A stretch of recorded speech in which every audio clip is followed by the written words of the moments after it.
The old man is finally gone, having lived so long for nothing. Now he can collect his life insurance, right? I can finally be compensated for the misfortune of marrying you. Show me how much you're getting. I have no interest in joining your pathetic hick funeral. The words my husband spoke were not condolences, but outright insults directed at my father and me. To make matters worse, he tossed coins from his pocket at me, calling it his contribution to the gift of assistance. The once kind man who had given me that lucky dime and encouragement is nowhere to be seen. How did it all come to this? My vision was blurred by tears of rage and misery. Suddenly, a man appeared before me, playing a crucial role in what would come next. I was 35, working at a confectionery plant. My ex-husband and I had met at a previous job. At that time, I was a fresh graduate, clueless about my work.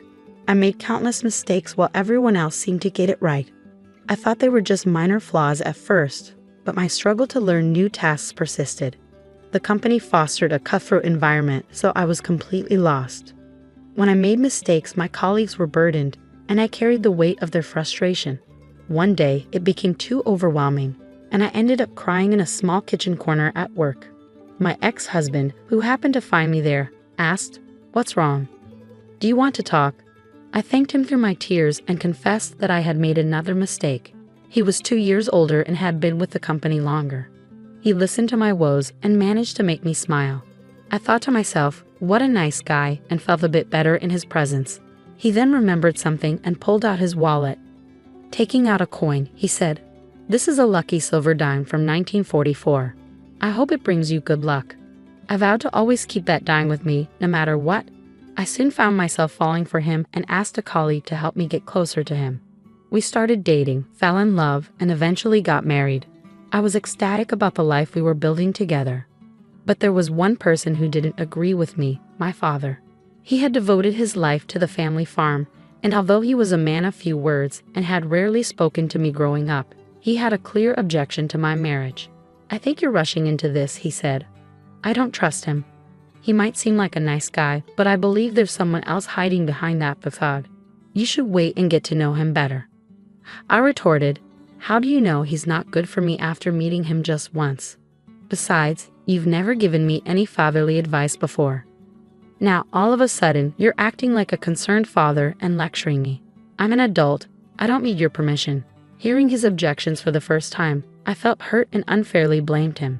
He never mentioned it again, and I ignored his warning, got married, and left home. We hadn't spoken since then. I told myself everything was fine. I had my husband and was happy with my marriage. I pretended there was nothing wrong in my life, but the reality was far from what I had imagined. Shortly after we married, my ex began to act arrogantly toward me. "Hey, where's my dinner?" he would demand. "Didn't I tell you to clean the house? I'm embarrassed living in this mess. I want to wear this tomorrow, so iron it and don't forget to polish my shoes." Despite his mistreatment, I tried my best to balance work and home life. I perfected housework to avoid criticism, but he took it for granted and never showed appreciation. "Good job, huh?" he would say sarcastically. "Of course, you should be able to do all of this as a wife. Are you seriously asking for a compliment? If you think this is praiseworthy, you should be on your knees thanking me for my job." And now, with his promotion to manager, he used his position to demean me even more. "All your work proposals are lame and boring. It's clear you were born and raised in the backcountry. Your existence reeks of mud," he sneered. He didn't just degrade me, he also disrespected my family. I was growing increasingly fed up with him. He even mocked my hobby of sketching new dessert ideas, which I was passionate about. I spent a lot of time on it, but he dismissed my sketches as terrible designs and said I was wasting my time. His disdain escalated to criticizing my family and the products they sent us. "Send me T-bone instead," he sneered. "It's a shame your family is too poor to send anything of value." His venomous remarks were revolting. It was infuriating that he couldn't appreciate the kindness of others. I should have confronted him, but I disliked confrontation and couldn't stand up for myself. I was also terrified of being left without a place to go if he kicked me out. The fear of being lost kept me from arguing with him. He knew he had control over me, so his behavior worsened. One day, I cooked a white stew using milk from my family. As I anticipated, he viciously criticized it, saying, "Ew, it smells rancid and reeks of poverty." I can't eat poor people's food. I was prepared for his harsh comments and planned to shrug them off. But this time, he crossed a line. Before this stew stinks up the whole house with the odor of poverty, I'm throwing it out. I feel like I'm in jail being served such food. Seriously, you're the worst wife. He dumped the pot of stew into the trash. I finally lost my temper. How could you throw away the food I took time to make? You're disgusting for wasting perfectly good food like that. Instead of apologizing, he snapped back, blah blah blah. You're so dull, useless, and annoying. Who do you think you're talking to? I'm better than you. You're just a burden. I don't need you anymore. Then he revealed why he married me. I thought at 35, you'd have savings. You seemed out of the dating loop for so long. I just wanted your money and to use you like a robot. You wanted me anyway, so it was a win-win, right? His cruel revelation hit me hard. He had only married me to exploit my finances. We delayed the marriage to make you save more money. It was all part of my plan. My savings are almost gone because you've been splurging, but you never mentioned that your savings are almost gone. How's that my fault? It's your job to manage the finances, so you take responsibility. A penniless wife is worthless to me, lower than my farm animals.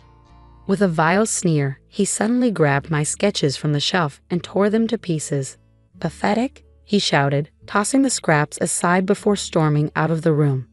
What have I ever done to you? I cried out in despair. I've only tried to do my best to make our lives better. That night, I couldn't sleep. I cried my eyes out. The next day, as he coldly told me, "Get out," without even looking up from his newspaper, I realized we were getting a divorce. Okay, I said, resigning myself. I had been thinking the same thing last night, so I quietly packed my things and left the house. As I stepped outside, my father's face appeared in my mind. He had always doubted this marriage. Why hadn't I listened to his words? Tears welled up in my eyes as I wondered what he would have said if I told him about the divorce. Would he have been angry with me for not heeding his advice? Would he have been disappointed or refused to speak to me? Unable to answer these questions, I started living alone, too afraid to confront him. I found a small apartment with my meager savings, but my ex spread harmful rumors about me, making my new life difficult. I was mentally exhausted. While scanning job ads online, I found a listing for a position at a bakery manufacturer, a job I had once dreamed of. Though I felt too old to change careers, I decided to give it a try. Working at the bakery manufacturer and learning new skills restored my confidence. Once I regained my sense of self, I decided it was time to do something I had been putting off. Visit my father and tell him about my divorce and new career. That night, however, I received a call from my mother, who was sobbing. Your dad passed away in a hospital today. Please come home. The memorial service is the day after tomorrow. The news hit me like a hammer, and my mind went blank. I packed my things in a daze and drove as fast as I could to the ranch. When I arrived, I saw him lying peacefully in a casket. It was too late. I was too late. As I looked at my father's shriveled corpse, the reality of my regrets crashed down on me. I hadn't come clean about my divorce or apologized to him. Why did you leave so soon, Dad? I whispered through my tears. I was going to tell you everything. I'm sorry for not coming sooner. I wept into my pillow all night, unable to sleep. 2 days later, his memorial service took place at the ranch. I was so devastated that I felt like a zombie. Then, unexpectedly, my ex appeared before me, having learned of my father's passing through a mutual friend. I had hoped he would show some respect at the service, but my expectations were quickly shattered. So when are you getting your inheritance? He demanded. Since I took care of you, you need to pay me back for that. He continued. I've been waiting for the country bumpkin to die anyway. This hillbilly memorial is so plain, isn't it? Don't tell me you don't have money. Just sell this useless stuff to get more. This is your chance to prove that marrying you was worth it, even on such a solemn occasion. My ex's behavior was despicable, dishonoring both my father and me. Leave now. There's no place for a slime ball like you here, I said, outraged. But he didn't care and persisted. Pay me, then I'll leave. I don't even want to be in this crappy town. You always complicate things, which is why I divorced you. His cruelty was unbearable. As he continued to press for money and belittle the situation, I felt a deep, angry sadness. He sneered at me, blaming me for our divorce, even though we were at the far corner of the room, away from the others. People were beginning to notice the commotion. Without warning, he put on a scornful smile, as if struck by a brilliant idea, and reached into his pocket. "Here's my contribution to your gift of assistance," he said, his voice dripping with mockery. He then threw coins at me with a flourish, the clinking sound echoing through the room. His dreadful smile never wavered as he picked up a dime from the floor, holding it up as though it were a trophy. I knew exactly what he meant. Where had the kind man who had once given me that lucky silver dime gone? Tears flowed uncontrollably from my despair. Just then, a man in a luxurious suit approached me. "I apologize for my delay. My deepest condolences. I'm very sorry about your father," he said sincerely. My ex looked surprised and shoved me aside. He quickly plastered a broad smile on his face and extended his hand to the man. It turned out the man was an important contact for a big project my ex had been working on. As my ex chatted away, the man glanced at me over his shoulder, his expression a mix of sympathy and curiosity. My ex saw the interaction and began to shame me. "She's my useless ex-wife," he declared, his voice dripping with contempt. "She thinks crying will fix everything. She sits up high on her throne, never intending to improve herself." I'm embarrassed that I was even giving her a lecture.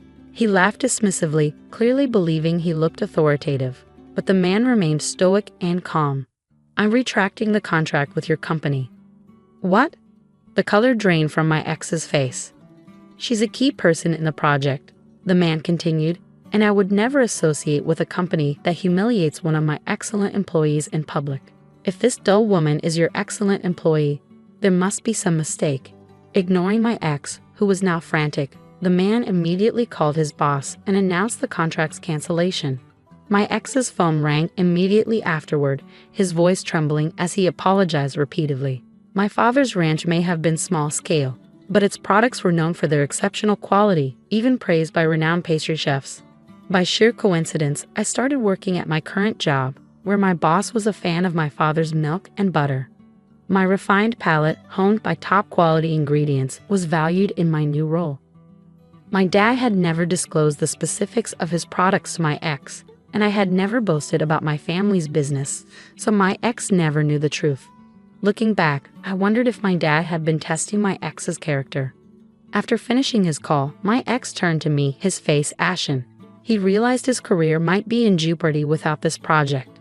His demeanor suddenly shifted as he pleaded, "Please talk to him and make him change his mind. I did mean to harm you. Please forgive me. I'm sorry, only because I need to save my career." Reaching my boiling point, I let out all my frustration. "You self-centered bastard. Do you think crying will make things better?"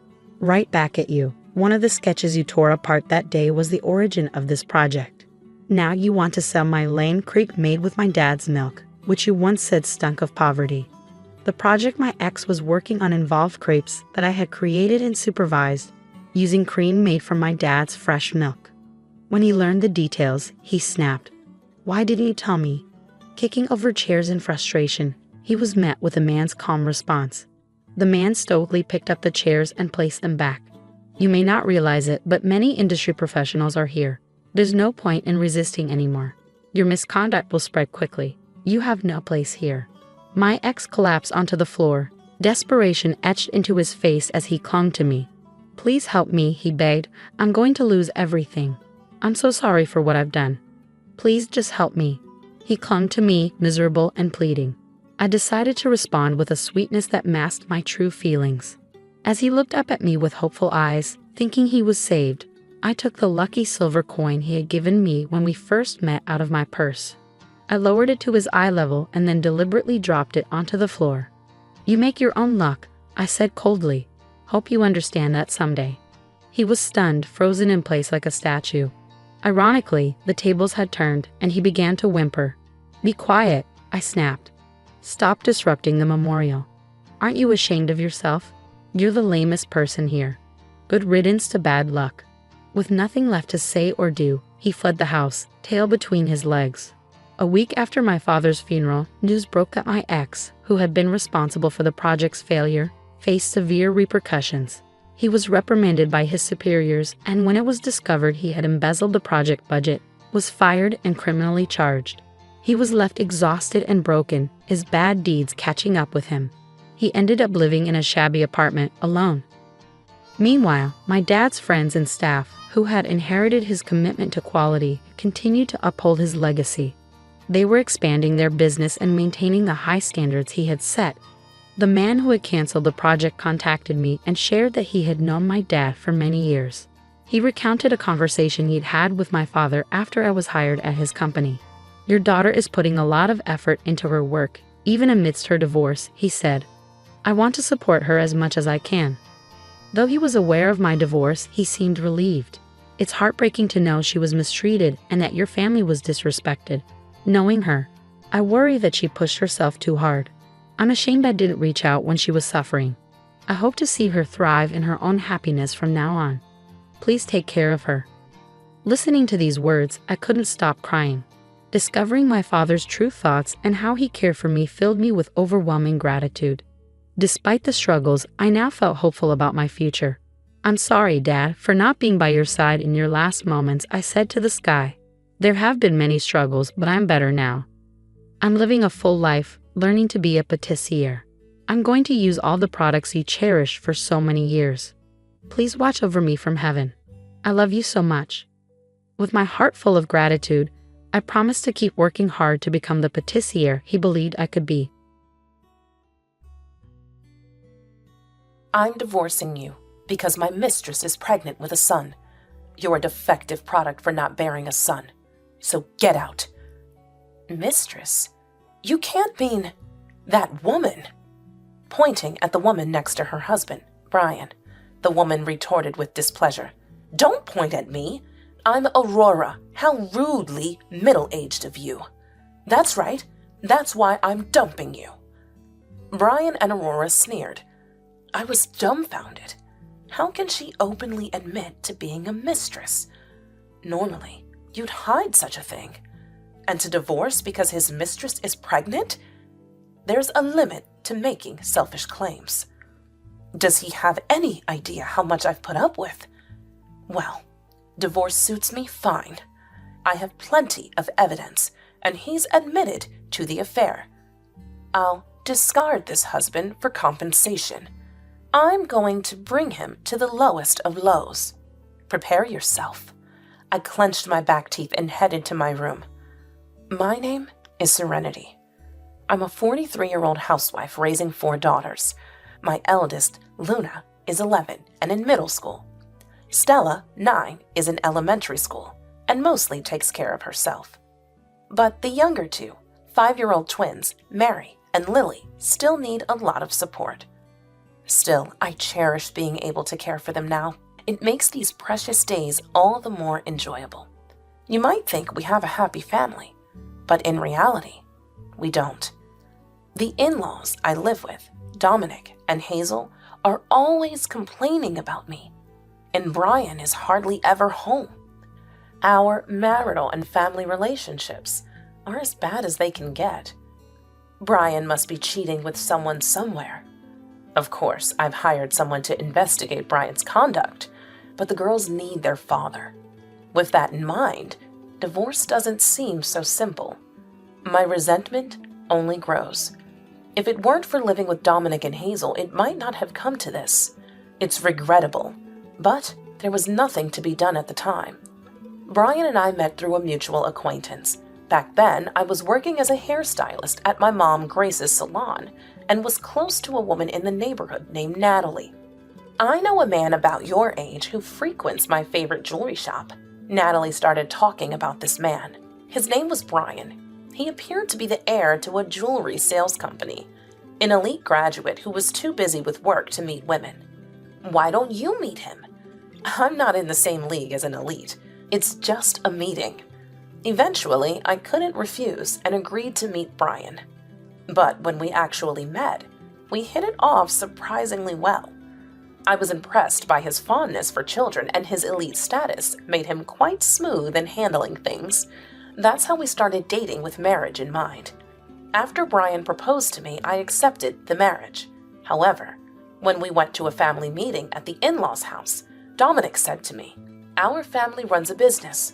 Both my wife and I are busy, so we prefer a daughter-in-law who can manage household chores." "I live with my mom, and I take care of the household chores," I replied. Hazel's attitude changed upon hearing this. Oh? If you're good at housework, let's live together. It'll be more convenient for both of us, right? I was surprised. I couldn't see how it was convenient for both of us. But without a chance to express my opinion, the decision was made to live together. I thought it was a mistake, but it was too late for regrets. Brian seemed to agree with the living arrangement.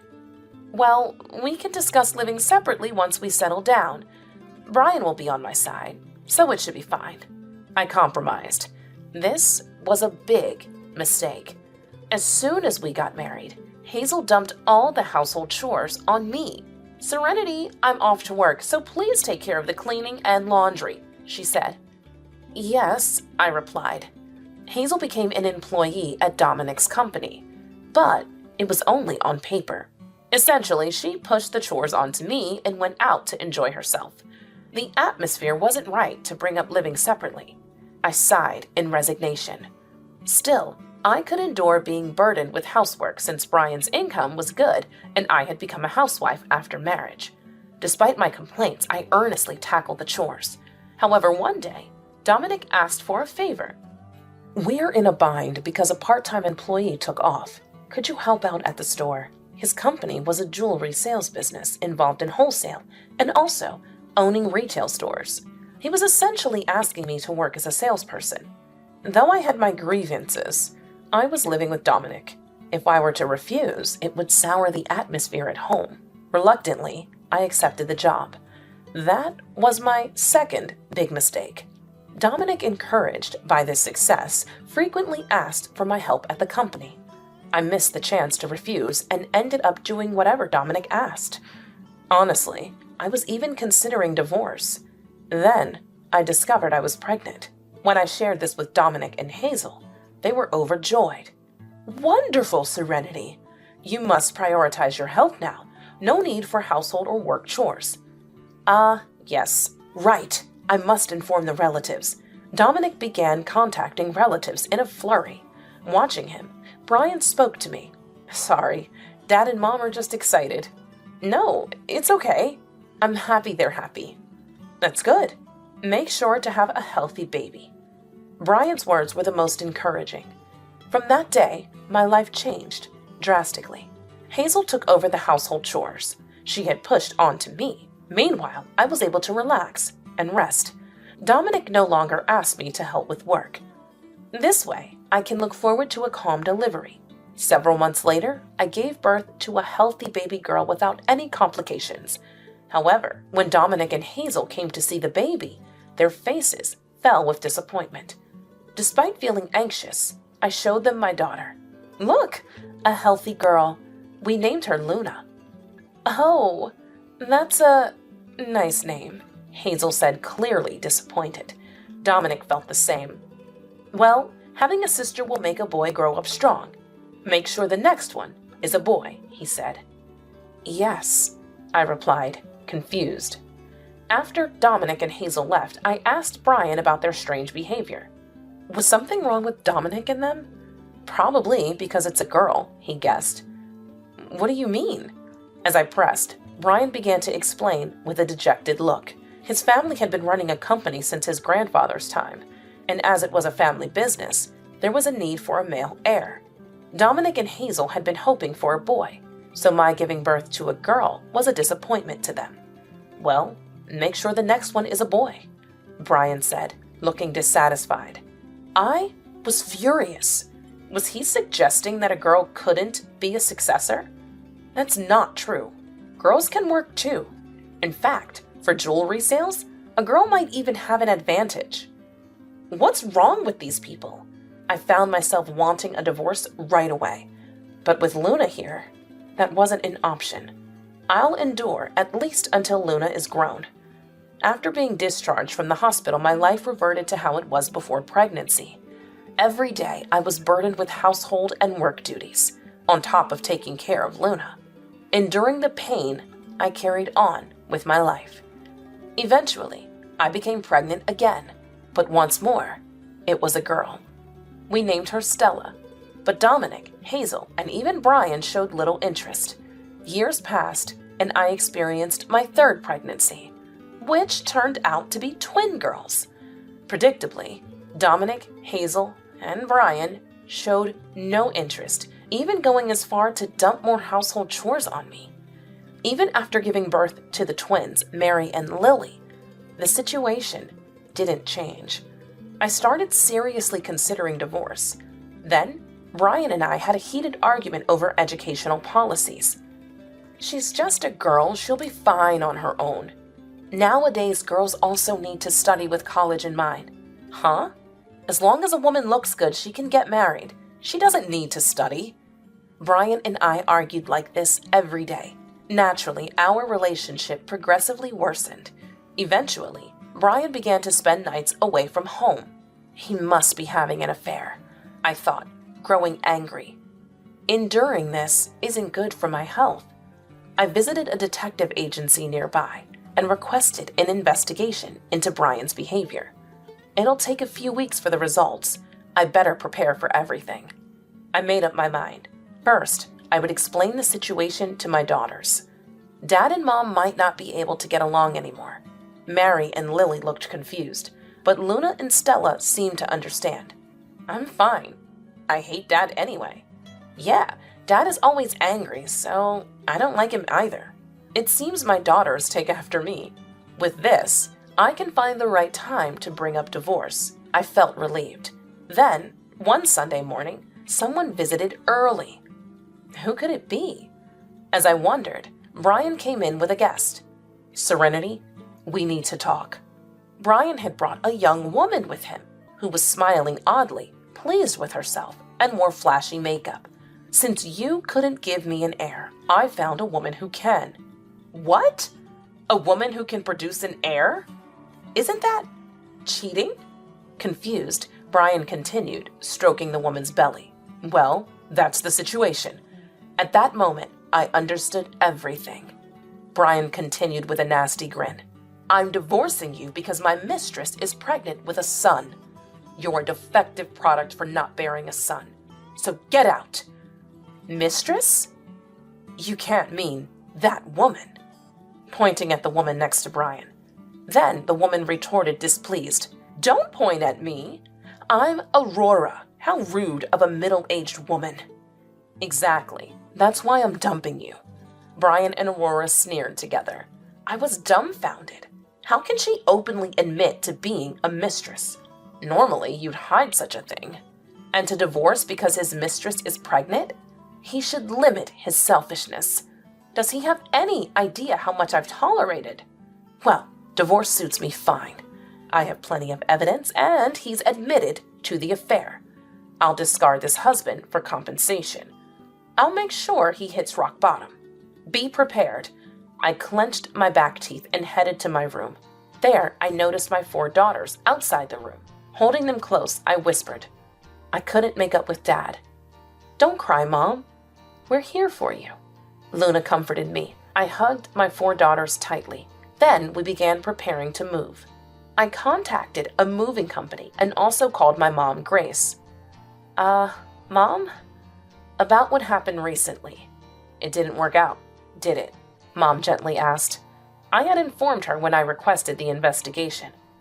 It seems Brian is cheating, so I might get a divorce.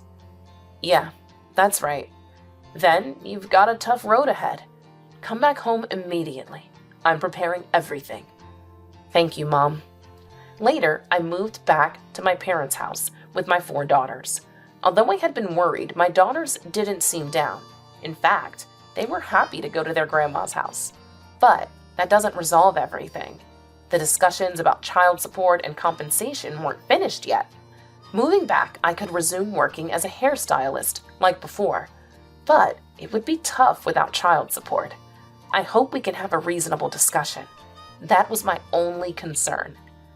After moving, I started discussions with Brian about compensation in the divorce proceedings.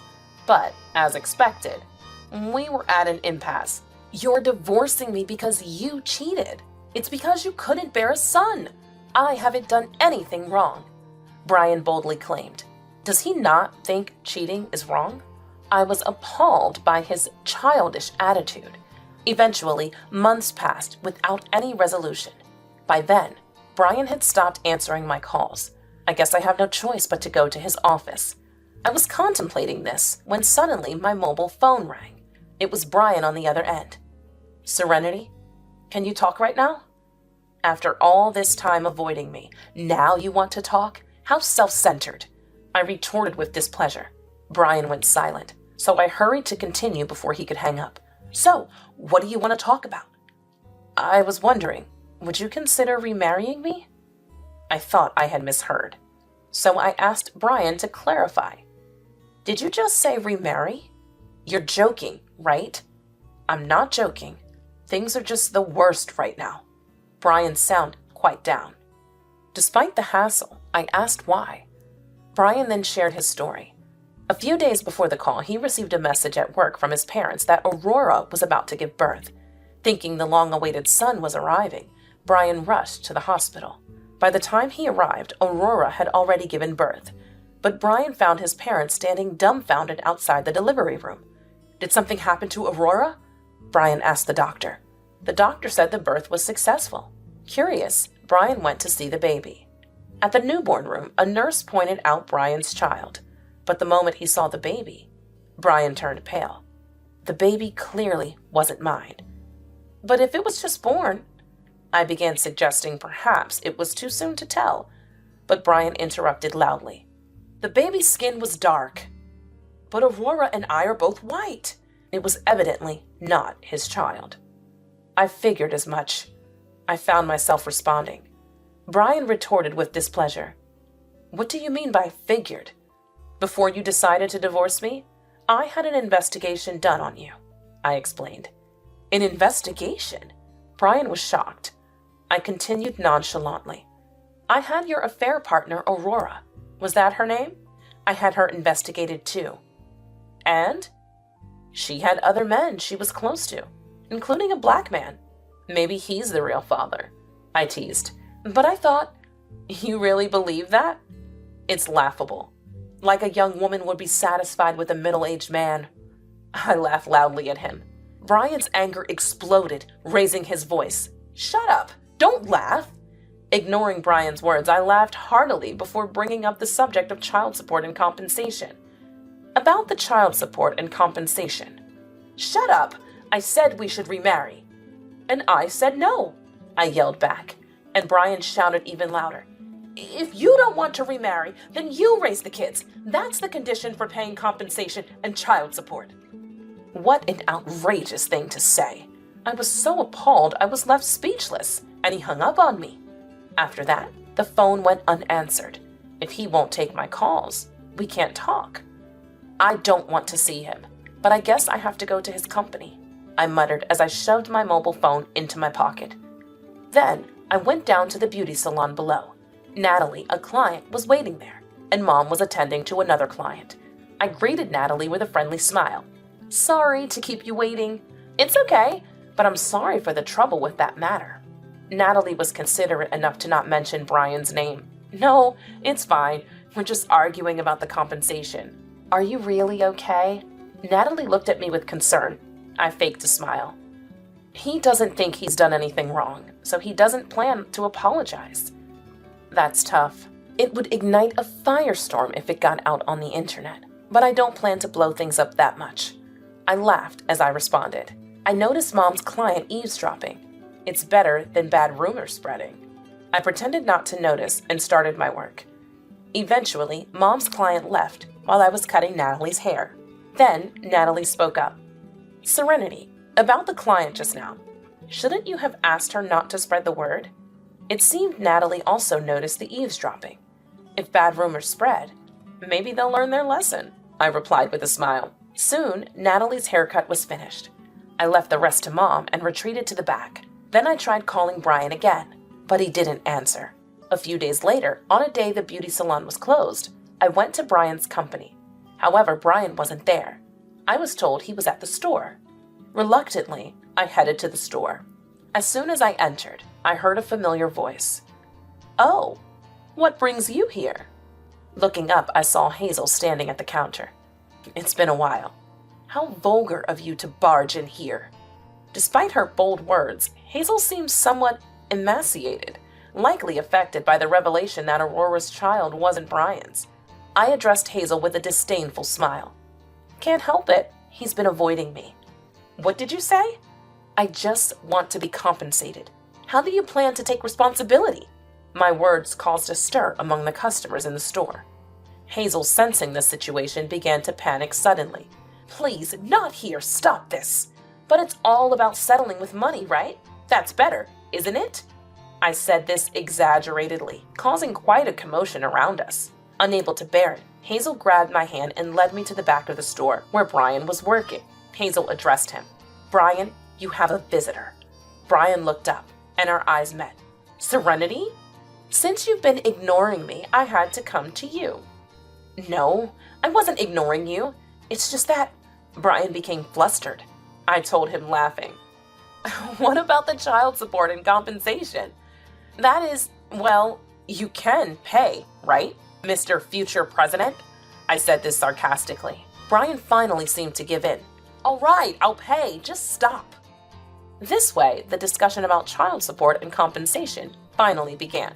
However, this wasn't really a discussion. The details of the compensation had already been decided. It was just a matter of Brian agreeing and signing. He had been avoiding this because he was fixated on remarrying me. My visit was also to firmly reject any talk of remarriage. I watched Brian sign with a mocking smile. After leaving the store, I was approached by Aurora. She was wearing miserable clothes, a far cry from her appearance that day. Long time no see. What happened to you? You look terrible. I said this mockingly, and Aurora scowled. It's your fault because you wouldn't take the child. Aurora was kicked out by Brian because I refused to take her child, and she was blaming me. She didn't seem to understand the concept of reaping what you sow. However, this meant I would be criticized, so I diverted Aurora's attention. Don't complain to me. Ask Brian for child support. But Brian is angry that my child isn't his. Aurora looked down. I smirked unpleasantly. I'm sure he'll listen now. He was in a good mood since he listened to me. Of course, that was a lie.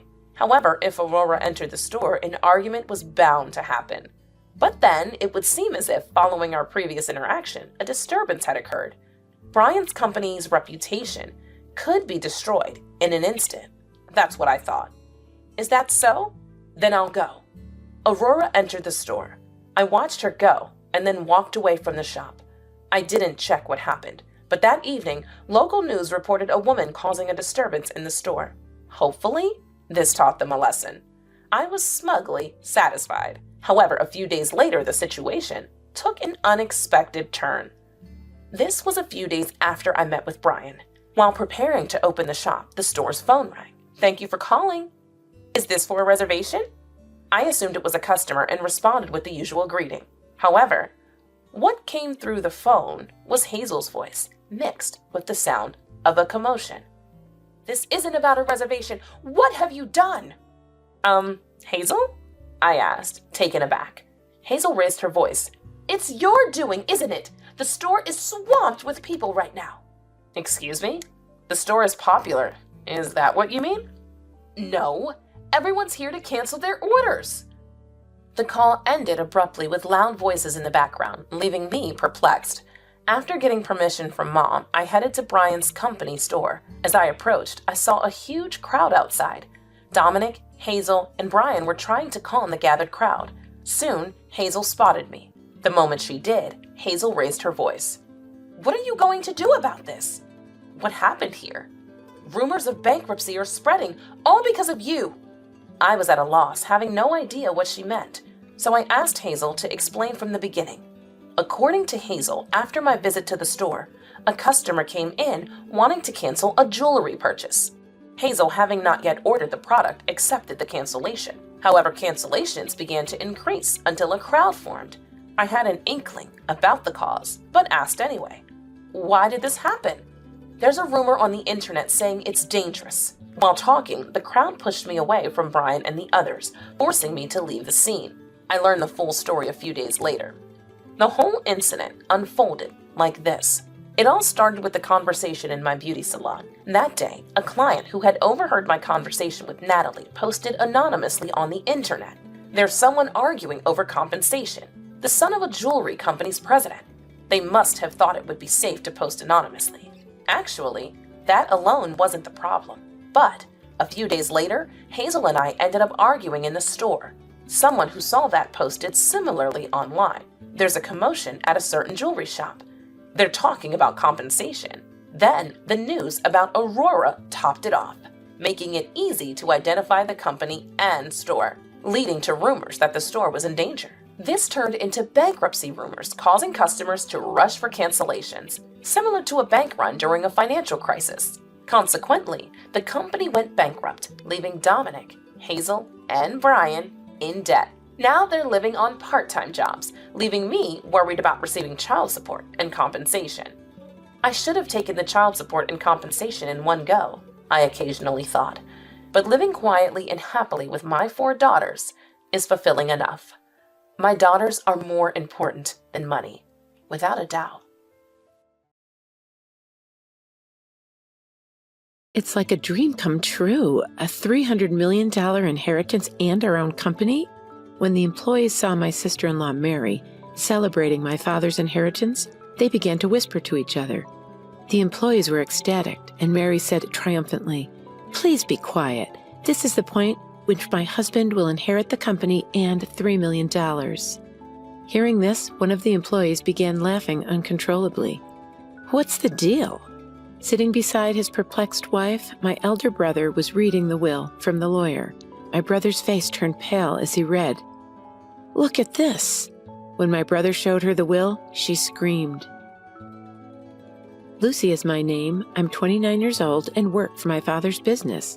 When he was young, my father had the foresight to start a business from the ground up. It's since grown to a modest-sized enterprise with many employees. Of course, soon after launching the business, he incurred debt, and even as a small child, I could imagine how difficult it must have been for my father. Even after the company grew, I wanted to help my mother, who mostly did clerical back-office work. My parents encouraged me to attend college and pursue a career of my choosing, but my dream was to work for the company that my father had worked so hard to build. That was the first thing that came to mind when I was considering my career path after graduating from high school. Bob, a veteran employee, was the first person to mentor me when I joined my father's company. Bob patiently taught me the fundamentals of business without looking at me through the lens of being the president's daughter. I was able to learn more about the company thanks to Bob. On the other hand, my brother Tom, who's just 2 years older, went to college to study management. From a young age, he was proud to tell his college friends that his father was running a business and that he would eventually take over the business. Tom's friends would ask, "What are your plans after you graduate from college, Tom? Don't you have to look for work?"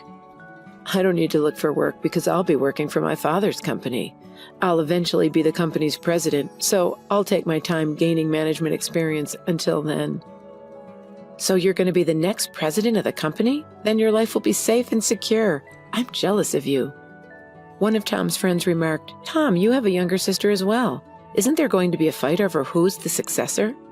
"Younger sister? I do, but she's a high school graduate and a simple person." "That's something you say a lot." "She appears to be doing some behind-the-scenes work for the company. If I become president, I'll keep her on as long as she listens to me." My brother was blowing money and fooling around under the guise of gaining experience as a business manager. He knew that if he behaved well, his friends would flock to him. There was no end to the number of women who wanted to date him because of his position as the company's next president. My brother chose the most flamboyant and attractive woman to marry. Mary was her name. After a lavish wedding, my brother and Mary went on a honeymoon abroad, built a mansion, and began their married life together. This was all done, according to him, to obtain the status of company president. Mary appeared to be content with her life with Tom, who listened to her every wish and allowed her to enjoy all of life's luxuries. I'm sure she wouldn't be interested in a life like mine, one where I work alongside my mother as a humble backstage employee in my father's company. "Lucy, you don't look like the CEO's daughter, do you?" she asked.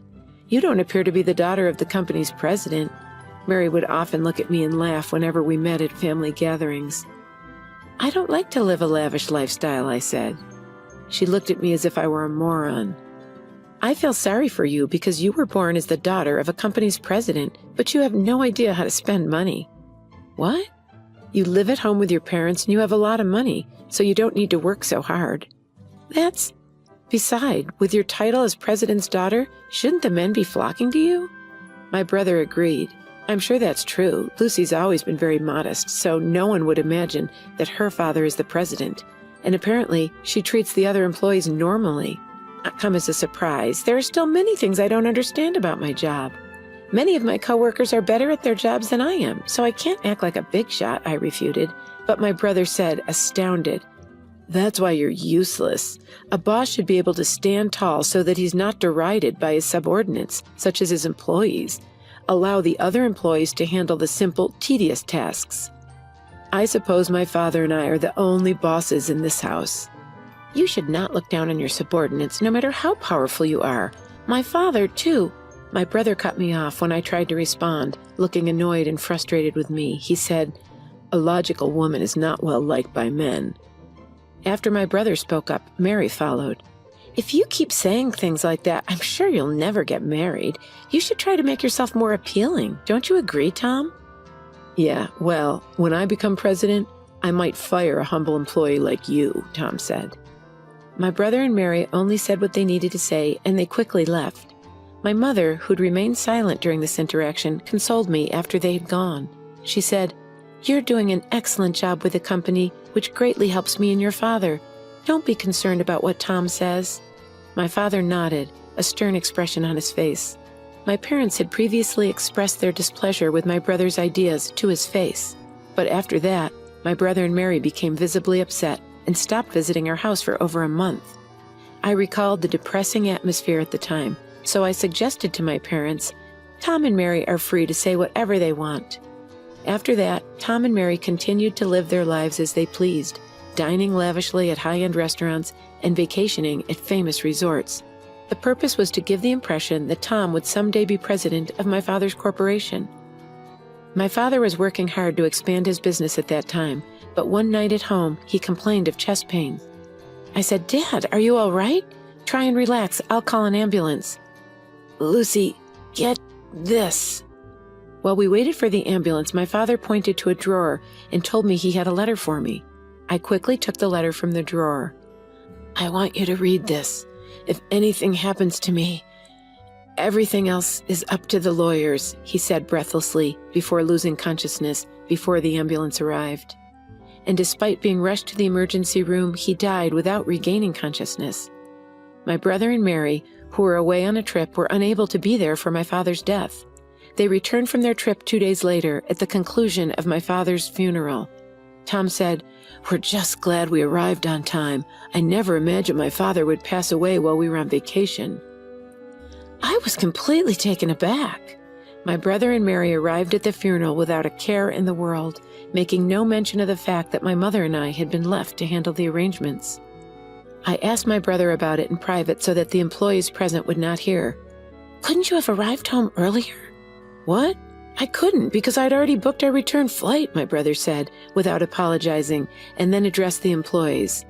"Thank you all for your help, and please, from now on, leave it to me to take my father's place in an honorable manner." Mary looked around at the employees who had quieted down in response to my brother's words, and she said admiringly, "That's exactly what Tom would do. Everyone is speechless because they're so impressed." "Right? It's only natural given my dignity." Pridefully, my brother asked, "Lucy, isn't the ceremony just about to start? Please hurry and show us the way." I was irritated by my brother's late appearance and his arrogance, but I led him, Mary, and the employees to the meal ceremony party table. My brother continued to act arrogantly as we ate. "Isn't the quality of this food questionable, Lucy? This will degrade our father's standing as president." Mother and I already discussed it, and we came to an agreement on the food. Besides, I don't want you telling me what to do. This is why people have no idea what it means to be president. He gave orders not only to me, but also to the other employees. Serving other people, you're pointless. I rushed to stop him after hearing him order Bob, a veteran employee, to do his bidding. Oh, Tom, you're so bold. Don't be impolite to Bob. What? They're rude people. Why should I be humble in front of a mere employee?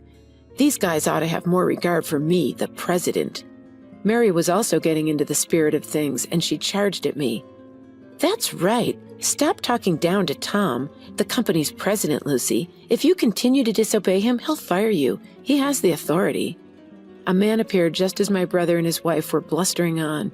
He said, "Please, excuse my interruption. Your father asked me to look after his inheritance." He was the lawyer my father had retained while he was still alive. Then I remembered. My father had told me shortly before his death that he had already hired a lawyer. It seemed my father had been considering his own death and had spoken with a lawyer several years before he collapsed. My brother and Mary's eyes lit up when the lawyer mentioned inheritance. They gladly welcomed the lawyer into their room. Tom said, "Thank you for attending. The sooner we complete this task, the better. Come on in." But as he spoke with the lawyer, Tom began to sob. Wasn't my father's inheritance worth $300 million? When Mary heard this, she squealed with delight. $300 million? That much money in a company that belongs to us is a dream come true. When the employees heard this, they began to whisper. Mary triumphantly declared to the mourning employees, "Quiet. This is the moment when the company and its $300 million inheritance pass to Tom." Hearing this, one of the employees began laughing uncontrollably. "What's the deal?" My brother had received the will and was reading it next to Mary, who was wondering what the employees found so funny. My brother's face turned pale as she watched. Mary, according to the will, the entire company will be given to the eldest daughter, to Lucy." He stared at the will for some time and then began shouting, "This is not possible! This is incorrect!" In a troubled tone, the lawyer said, "This is a legally enforceable will." My brother's voice became more and more choked. "What? I couldn't care less. How can Lucy become president instead of me? Perhaps Dad was simply getting old and senile." Yes, your father lacks sound judgment. A will made by a senile old man is null and void. Hearing these words, I completely snapped. I couldn't let these two people insult my late father. I couldn't let anyone, even family members, bring down my father, who was a good man until the end. Enough! My brother Tom becoming president would be even more unthinkable in my opinion. The words infuriated my brother. "What? Are you trying to tell me that I'm unfit to be president?" I responded without hesitation. "You are correct. How can you be president of this company if you've never even helped it?" "Don't be a moron. Mary and I even built a house fit for a president, and we went to great lengths to make me look the part. Do you mean building a mansion unsuitable for a man of your stature, or eating at fancy restaurants? That's not good for business. It's only money. After all, didn't Father cover the majority of the costs for the new house and extravaganza?" "How in the world would you know that?" "Just before he died, Dad left me a letter. In the letter, he detailed all the money he had spent on you and stated it would be given to you in a gift during his lifetime. As a result, your share of the estate is practically nothing." Mary panicked when she heard this. "Wait a second. Isn't this inheritance worth $300 million? Did we already spend that much? It's not fair that we got so little out of it." The employee who had just burst out laughing quickly approached Mary and informed her that $300 million comes from the company, not from personal assets. I believe all the employees here are aware of this. "Money from the company? Isn't that something that can be inherited?" I informed Mary it is indeed. The money from the company is not inheritance for the family, so I'm pretty sure my brother's share is negligible. That breaks my heart. "Oh no!" Lucy was completely taken aback. "The inheritance, $300 million!" My brother stood up as if he'd had an epiphany, and he yelled at the employees. "You want your company president to be a plain woman like Lucy? You must believe I'm more qualified to be president. I have the same amount of charisma as my father." Not one of his co-workers agreed with him. Bob then took the initiative and began talking with my brother. "Your predecessor, your father, was a charismatic man who founded the company during his lifetime. However, you and he are not the same person." "What?" "What you have is arrogance, looking down on us, not charisma." "What?"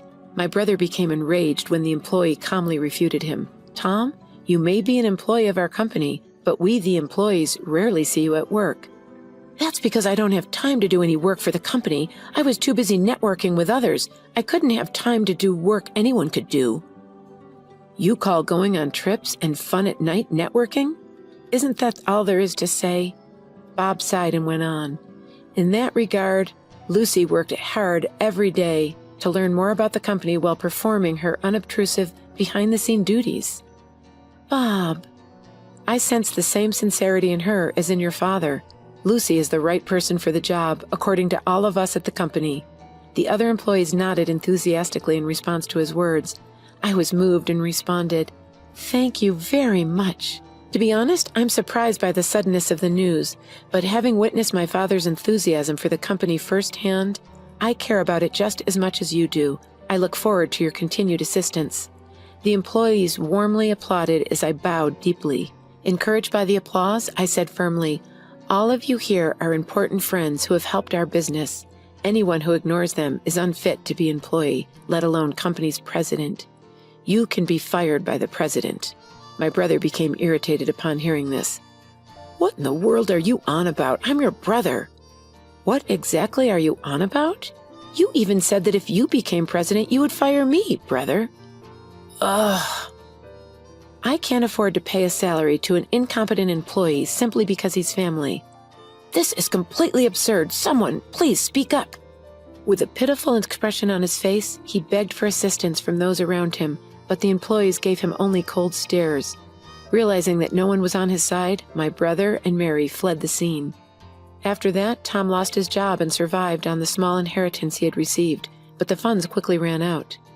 "Can you lend me money, Lucy?" I threw him to the ground. I was disgusted by my brother, who even after being fired, did not try to find a new job and was still relying on his family to help him. I told my mother flatly not to give my brother any money.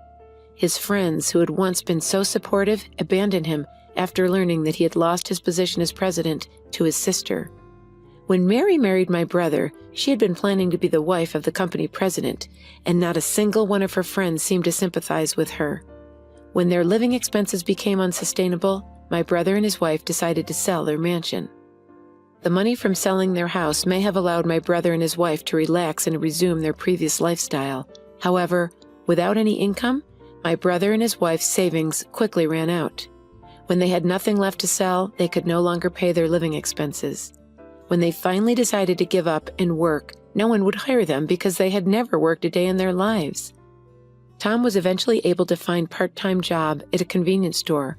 Now he is working at a convenience store, a job he is unfamiliar with, and has been told that his work is inadequate by other part-time employees who are much younger than he is. Mary, too, can no longer be a full-time housewife like she used to be. She has joined the part-time housewives she used to mock, and she now works as a cashier at a supermarket from morning to night for a low monthly salary. I, on the other hand, am using what I've learned from my behind-the-scenes work to help the company. Bob and the other employees have been working with me, and the company has been steadily growing. My brother's case may have actually strengthened employee unity. I vowed to continue working with my mother to grow the business in order to bring more joy to my Father in heaven.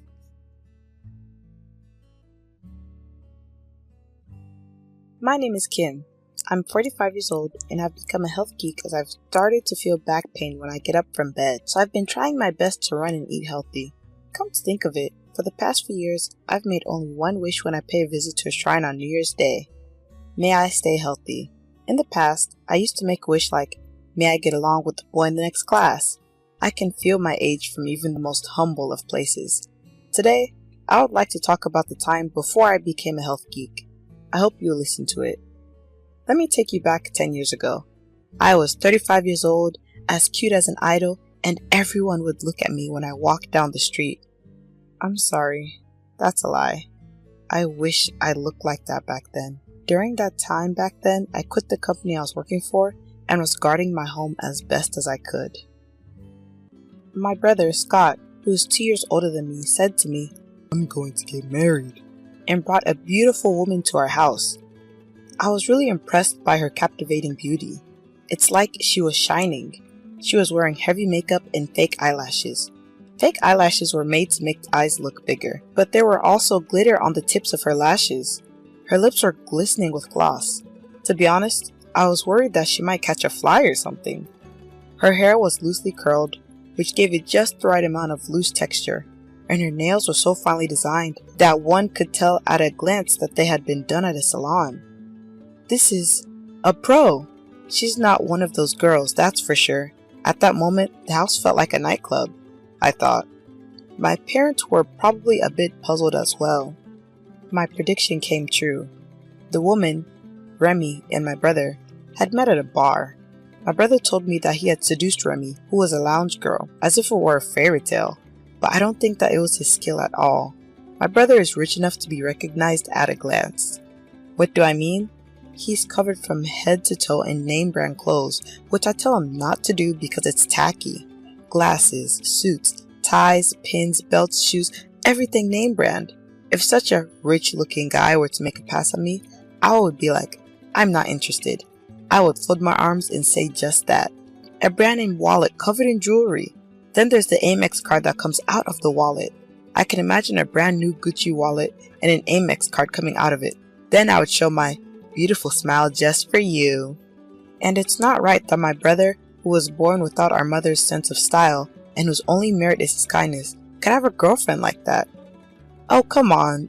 I'm so prejudiced against both my brother and Remy. It's rude, I thought to myself. But it was also true that I couldn't shake off the image of Remy's flamboyant appearance, which I didn't think she had come to greet me for marriage, coupled with the fact that she was wearing a revealing miniskirt. Moreover, I learned from my brother for the first time that day that Remy was only 20 years old. I was 35. I had no idea that I was going to have a younger sister-in-law. I already didn't know how I should behave. Remy-chan? No. Sister? My head was in turmoil. My mother said, 37 and 20?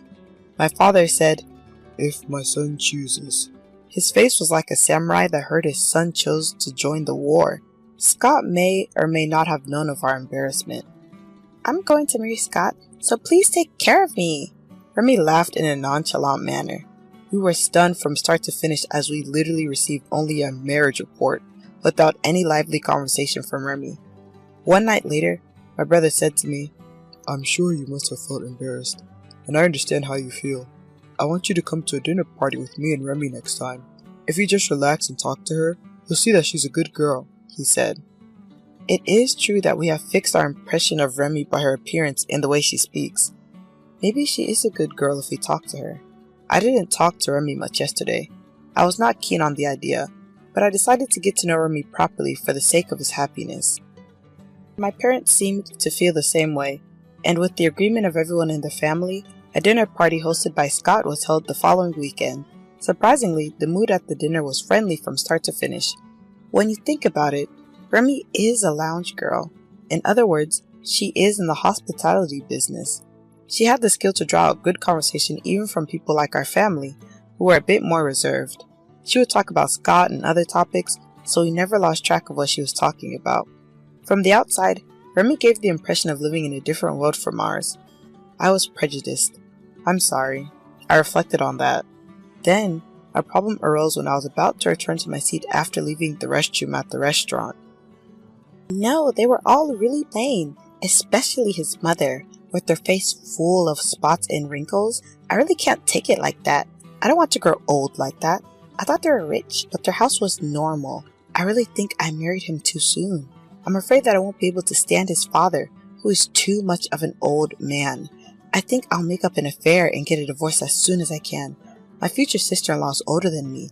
She's too old to have a boyfriend. She's fat and a neat. She's so stereotypical. I've got to get out of here before I'm told I have to take care of him in the future. Has my prejudice gone so far that my eyes and ears have gone crazy? I am. Remy, my future sister-in-law, is happily talking bad about our family with her cell phone in one hand in the aisle.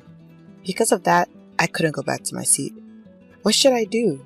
What are you talking about? Should I say that? Or should I keep quiet? While I was agonizing over this, the phone call seemed to have ended and Remy went back to her seat. I returned after a short pause and wondered why I should care. But before I knew it, the dinner party was over and I wondered whether I should break the friendly mood. After that, Scott continued to hold many more dinner parties until the very last minute before the wedding, out of his strong desire to make Remy a member of the family, both in name and in reality. Our parents began to enjoy them. Remy's reputation skyrocketed. Everyone was surprised, and the atmosphere among the family members toward her was great. I didn't record Remy's phone call. I didn't even hear the other person's voice. In addition, Remy is a very good girl in front of my family. Her acting is so good, I probably would have believed her if she told me that phone call was a misunderstanding or a mishearing. Even now, I wonder if I just misheard her. I can't help but wonder. He's still my big brother after all. What should I do? I spent many days scratching my head. Then one day, I received a message from my brother. Remy wants to go out for dinner with you. I'll pay for it, so don't worry. He pointed to a map of a certain restaurant. It turned out to be a rather expensive Italian restaurant. I was happy to get free meals, but why did he choose only me? I'm scared. But Anit, with so much time on her hands, has no reason to refuse. So I went to the Italian restaurant. Kim, thank you for coming. I honestly did not feel bad when Remy recognized me and welcomed me with great joy. I always thought that she was very good at making people happy. I thought I must have misheard her on the phone. However, as the meal progressed, I gradually began to feel uneasy. Kim, it's been quite a while, but you heard my phone call, didn't you? Yes? At our first dinner party, I went back to my seat and you came right back, but the woman who went to the restroom after you came out from behind me at the same time as you. There's only one women's restroom there. You didn't go in there together, did you? Remy laughed as she said this. Oh my goodness. I'm being watched so closely.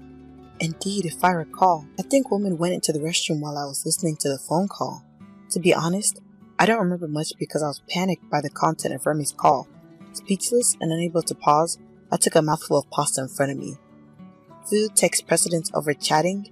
You're getting fatter and fatter, aren't you? She laughed at me. You're trying to provoke me, aren't you? I was aware of it. I knew it. Don't tell Scott or your parents about that conversation, okay? Remy laughed as she said this. As a side note, I gained weight because I was working for a bad company, which destroyed my life and caused me to overeat due to the stress caused by unreasonable pressure from my boss. At one point, I was petite and skinny, and now I gained weight because I was always putting something in my mouth to relieve stress. It's true that I'm fat, but now that I'm taking care of my mental health, I feel like I can open up and say, what's wrong with being fat? If I were a sumo wrestler, I wouldn't think it was bad, but I'm not a sumo wrestler, and I'm even bigger than the standard weight of one. I'm just fine with my size, because it's important for me to be able to live a non-stressful life. Remy has no right to tell me what to do when I'm not bothering her in the first place. Since you've heard this story, you already know that you and your mother are a little embarrassing. You understand, don't you? No. I've been told I'm embarrassing time and time again. I get it. I wouldn't say my thought out loud. I just imagined that I was somewhere else. I can't tell your mother-in-law not to come to the ceremony, but Kim, you're honestly my sister. You don't have to go. It's hard to move when you're fat, isn't it? I'll send you a wedding invitation as a formality, but I'd rather you not attend the wedding because you have other plans. Oh, and don't worry. I'll get your congratulatory gift. $1,500? I should even get more from you than that. Do you really think Anit has such important plans that she has to cancel attending her brother's wedding? There's no such thing as too fat to move when I've come all the way to this restaurant. I calmed down the desire to plunge my clenched fist into Remy's face. I understand. I'll be absent as you wish. I don't care about anything. And with that, I left the restaurant. When I got home, I told my mother, I'm not going to Scott's wedding, I said, and my mother replied, What's the matter with you all of a sudden? My mother panicked, and my father said, What's going on? My father wondered. Remy told me that she'll take the congratulatory gift of $1,500 from me and ask me not to come to the wedding. Fat people are embarrassing. I summarized a bit, but it was the same thing. Really? Remy said that? My father and mother, who could not hide the puzzled look on their faces, as if to say, I can't believe it, but I can't believe my daughter would tell a lie. I understand, because I've been feeling the same way as you right now. But listen to this. I gently placed the recorder on the table. Yes, we were eating alone this time, so I had it with me just in case something happened. I wanted to have proof this time. When Remy asked me if I had been eavesdropping on her phone calls, I turned it on. When my parents heard the recording, they turned pale, angry, red, and negative 100 times. After hearing everything, She mocked my family. my father yelled and slammed his hands on his desk. I told him that I was wary of Remy because she had said something similar at the first dinner party. He brought a nasty wife. My mother's head was in her hands. No, she's not his wife yet. My brother hasn't registered his marriage yet. My parents looked at me with surprise. I see. No, but what about the wedding? If we offer to cancel it, isn't Scott the one who will ask for a cancellation fee? My father said anxiously. Don't worry, I have a good idea. I won't let you lose a penny, I replied emphatically. We then split up and called Scott's invited guests one by one to inform them to cancel their participation for the wedding. I set up a web-based recording of the call so that the people who would be attending would know what had happened. Of course, I could have told them what had happened verbally, but I wanted those who didn't believe me to be able to listen to the live audio. It's not obvious at first sight, but it is obvious at first hearing. On the phone, we apologized for being lenient in our choice of wife and for getting everyone involved, and sincerely told them why we didn't want them to attend. I would be lying if I said I wasn't anxious. It would be like exposing the family's pettiness, and I was afraid that no one would listen to such an outrageous request, and that I would be disowned by my relatives. But when I picked up the phone and said, my parents want to help their precious son, and we know it's selfish of us, but please help, surprisingly, everyone agreed with us. You can't let him marry like that. I was even scolded. He was right. In the end, we managed to inform everyone about the situation and get them to not attend the wedding. We told the wedding hall that due to a series of circumstances, the groom's side would not be attending, except for people from his business whom we did not have contact information for. We were sorry to have caused so much trouble. If that's the case, then there's nothing to be done about that. I was able to convince them. I think it was more like the heart of the person in charge was moved, rather than the consensus of the wedding hall. I may have given them a hard time behind the scenes, but I will surely remember this kind gesture. Next was Scott. 3 weeks before the wedding, I told him that everyone would not be attending. He was stunned after I told him everything about Remy. I understand, he said. If my brother thinks he wants to get married no matter what, this plan would fail, but that's my sister's instinct. I'm sure he'll be fine. Finally, late on the night before the wedding, a storm broke out at our house. What's going on? Remy stormed into our house with her parents. Scott was behind them. Oh, Remy, what's wrong? My mother said, as if nothing was wrong. What do you mean, what's wrong? Suddenly this week, the number of calls saying they won't be at the wedding slowly increased. I thought it was strange, so I asked Scott about it, and he said that his family won't be there either. What is this on a beautiful day? That's as it should be. We had asked everyone in the wedding hall to cancel their participation early, but we had told them to notify their absence at the last minute. If I had at least kept quiet about the phone call until the wedding, the ceremony would have gone off without a hitch, but Remy went out of her way to contact me. I was convinced that her character, which is unexpectedly reserved and acts immediately when she gets an idea, would be exposed by making me feel rushed. You said that this family is embarrassing. He didn't want his parents to come to the ceremony either. I just told it like it is, and all the relatives decided not to go, okay? Don't lie to me. How could you try to ruin such an important day with a lie? The number of attendees is less than half. What are you going to do about it? Remy's father and mother were half crazy. Poor Remy. They hugged her close. What do you mean by this? Do you mean you want to break up the marriage? Remy's mother glared at us sharply, but that was not for us to answer. Scott, I don't think so. But are you just going to stand there the whole time? I asked him, but he looked as if he didn't know what he should do. What do you want to do? The most important thing to remember is that you are the one who has to decide what to do. Do you want to get married? At my words, my father said, I don't approve, he said, but I restrained him. It was important to let Scott give his own answer so that he would have no regrets. This is the woman he vowed to marry. This is her true nature. She's an evil woman. I can understand why it would be hard to believe right away, but my brother is not a man without judgment. I believed in him. I loved Remy, and I really wanted to marry her. You see, Scott's also saying this, so you freaks should look at the situation properly. Remy, thinking she had my brother's words behind her and perhaps loosening up, unintentionally called us "you freaks." My brother seemed to have noticed the change and laughed sadly. Oh wow. I'm really not a good judge of character. I've never been in love, so when I thought I was going to marry a beautiful girl, I got all excited. That's because you have a track record of being unattractive for your entire life, but you keep your expectations too high. Look in the mirror of reality. That's right. The blood of unattractiveness runs in my family from the generation of my great-grandfathers who passed away. This family has been unpopular for generations. You too should be proud to be unpopular.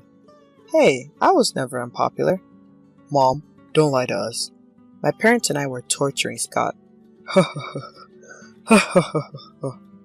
He laughed. I'm glad I had a good relationship. Even if it was only for a while, I've made up my mind. I'm not going to get married.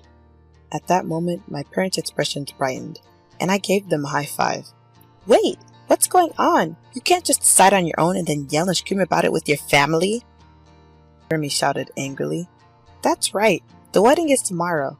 Please take this more seriously. What is this family embarrassment you've been talking about? It was Remy's mother who asked me that. Finally, this question came. It was like a gut punch. Well, if she hadn't come to me, I would have just told her myself someday.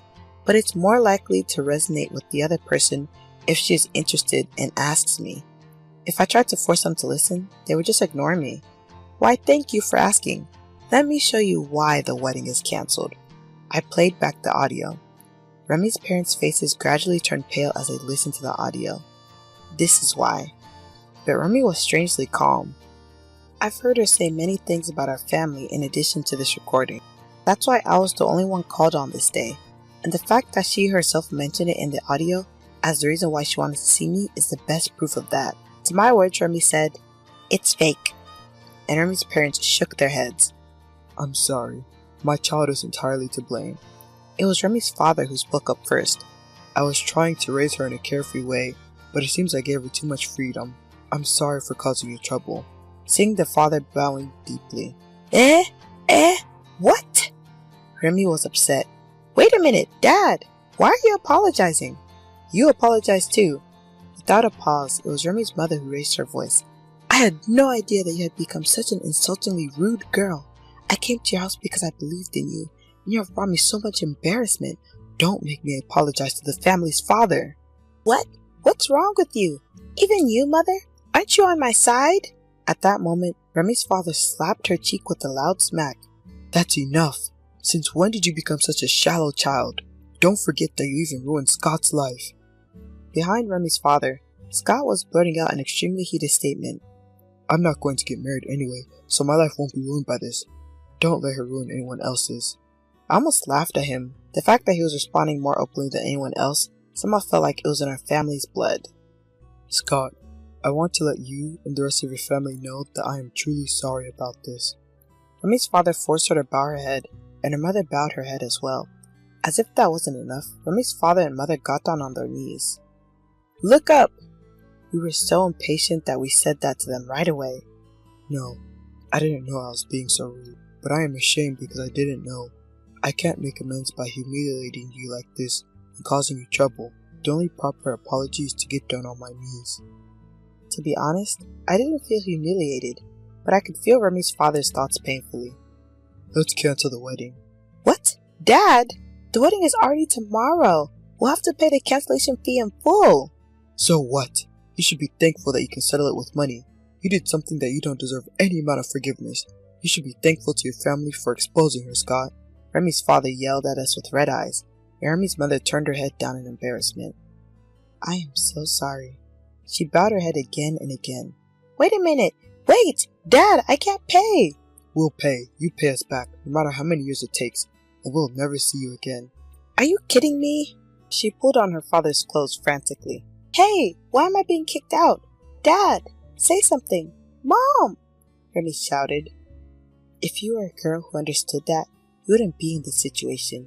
If you knew what you were doing, you wouldn't have let this happen. Remy's mother looked at her with deep contempt. "You're kidding." Remy slumped down on the floor in a heap. I chuckled inwardly at this unexpectedly violent turn of events. I wouldn't be surprised if she was disowned. Even if you're plain or fat, you at least have fangs to fight. Don't underestimate us, or you'll be in a lot of pain. Scott, and your family too. As for cancellations, don't worry. We'll pay for the cancellation and all the money you've spent up to this point. I almost smiled, thinking that it was being helpful, but then I put on a serious face. "Thank you very much." I bowed my head. My parents' faces were also flustered, so I tried not to say, "Yay!" I couldn't understand what they were trying to say. Scott, taking advantage of the fact that Remy and her family could not see him, expressed his joy with a small amazing without making a sound. "I know how you feel, but you're the only one who didn't do anything, so calm down a little," I thought to myself. After that, less than a month after the cancellation of the ceremony, Remy's parents gave us $22,000 as a consolation payment, which was the sum of the money spent up to this point, including the betrothal money, in addition to the confectionery money and the cancellation fee. As for the fee, Remy's parents said it would be very difficult if we had to go to court, and we would have to pay the court costs, so Remy's father told me that he would give the price he asked for. We were honestly troubled by the price, but we thought it should be a reasonable amount, so we offered an average amount in the market. However, what Remy's father actually gave us was the amount we had specified, plus $11,000. To be honest, I don't know if we would have received this amount even if we had gone to court. I'm sure that there would have been a lot of crying and stress, because it usually doesn't work out like a fairy tale. I would like to thank Remy's parents for their sincerity. The girl in question was evicted from her home penniless after her parents took all her savings to pay off the debt. She said she had been living half homeless, moving from one friend's house to another, and camping out at train stations when she can't find a place to stay. Her parents seemed to have come to terms with the fact that it was their daughter's own fault, and it didn't matter if she was put in harm's way. I think that her parents have finally started showing her tough love. I have told her to show her face once a month to repay the loan, so I can confirm her survival. How complicated it must have been for her parents during that situation. 10 years have passed since then. He married his wife, who was not flashy or dazzling at all, but was an excellent cook who worked at a Japanese kappa restaurant. Since Scott loved to eat and walk around, she must have literally grabbed him by the stomach. Since getting married, he rarely eats out, but flies home to enjoy his wife's delicious cooking, and I honestly didn't want to work for a company anymore, so I became a freelance translator. I was already somewhat familiar with languages from my previous job, where I had been involved in sales and marketing to foreigners. When I learned that freelance translators were in demand, I studied hard and was able to successfully achieve my goal. I'm now earning a significantly larger annual salary in a much looser environment than when I was working for that bad company. What was also lucky was that when I was immersed in my studies, my overindulgence completely retracted, and I returned to my lowest weight before I started working. I'm no longer fat or skinny, but average. Well, I don't know if average is something to be proud of. I don't know if I'm proud to call myself average, but I'm very happy to be back to my normal. And thanks to my translation work, I married a beautiful looking husband from England, if I do say so myself. When I introduced him to my family, Scott said, "You're cheating," or, "You won't fall for the plain gene in you." Needless to say, I was told a lot. My husband, holding a picture of the Japanese novelist Murasaki Shikibu in one hand, said, "Kim's face is very Japanese. I really like Kim's Japanese-like face," he said. In case you're wondering, my husband did not offend me at all.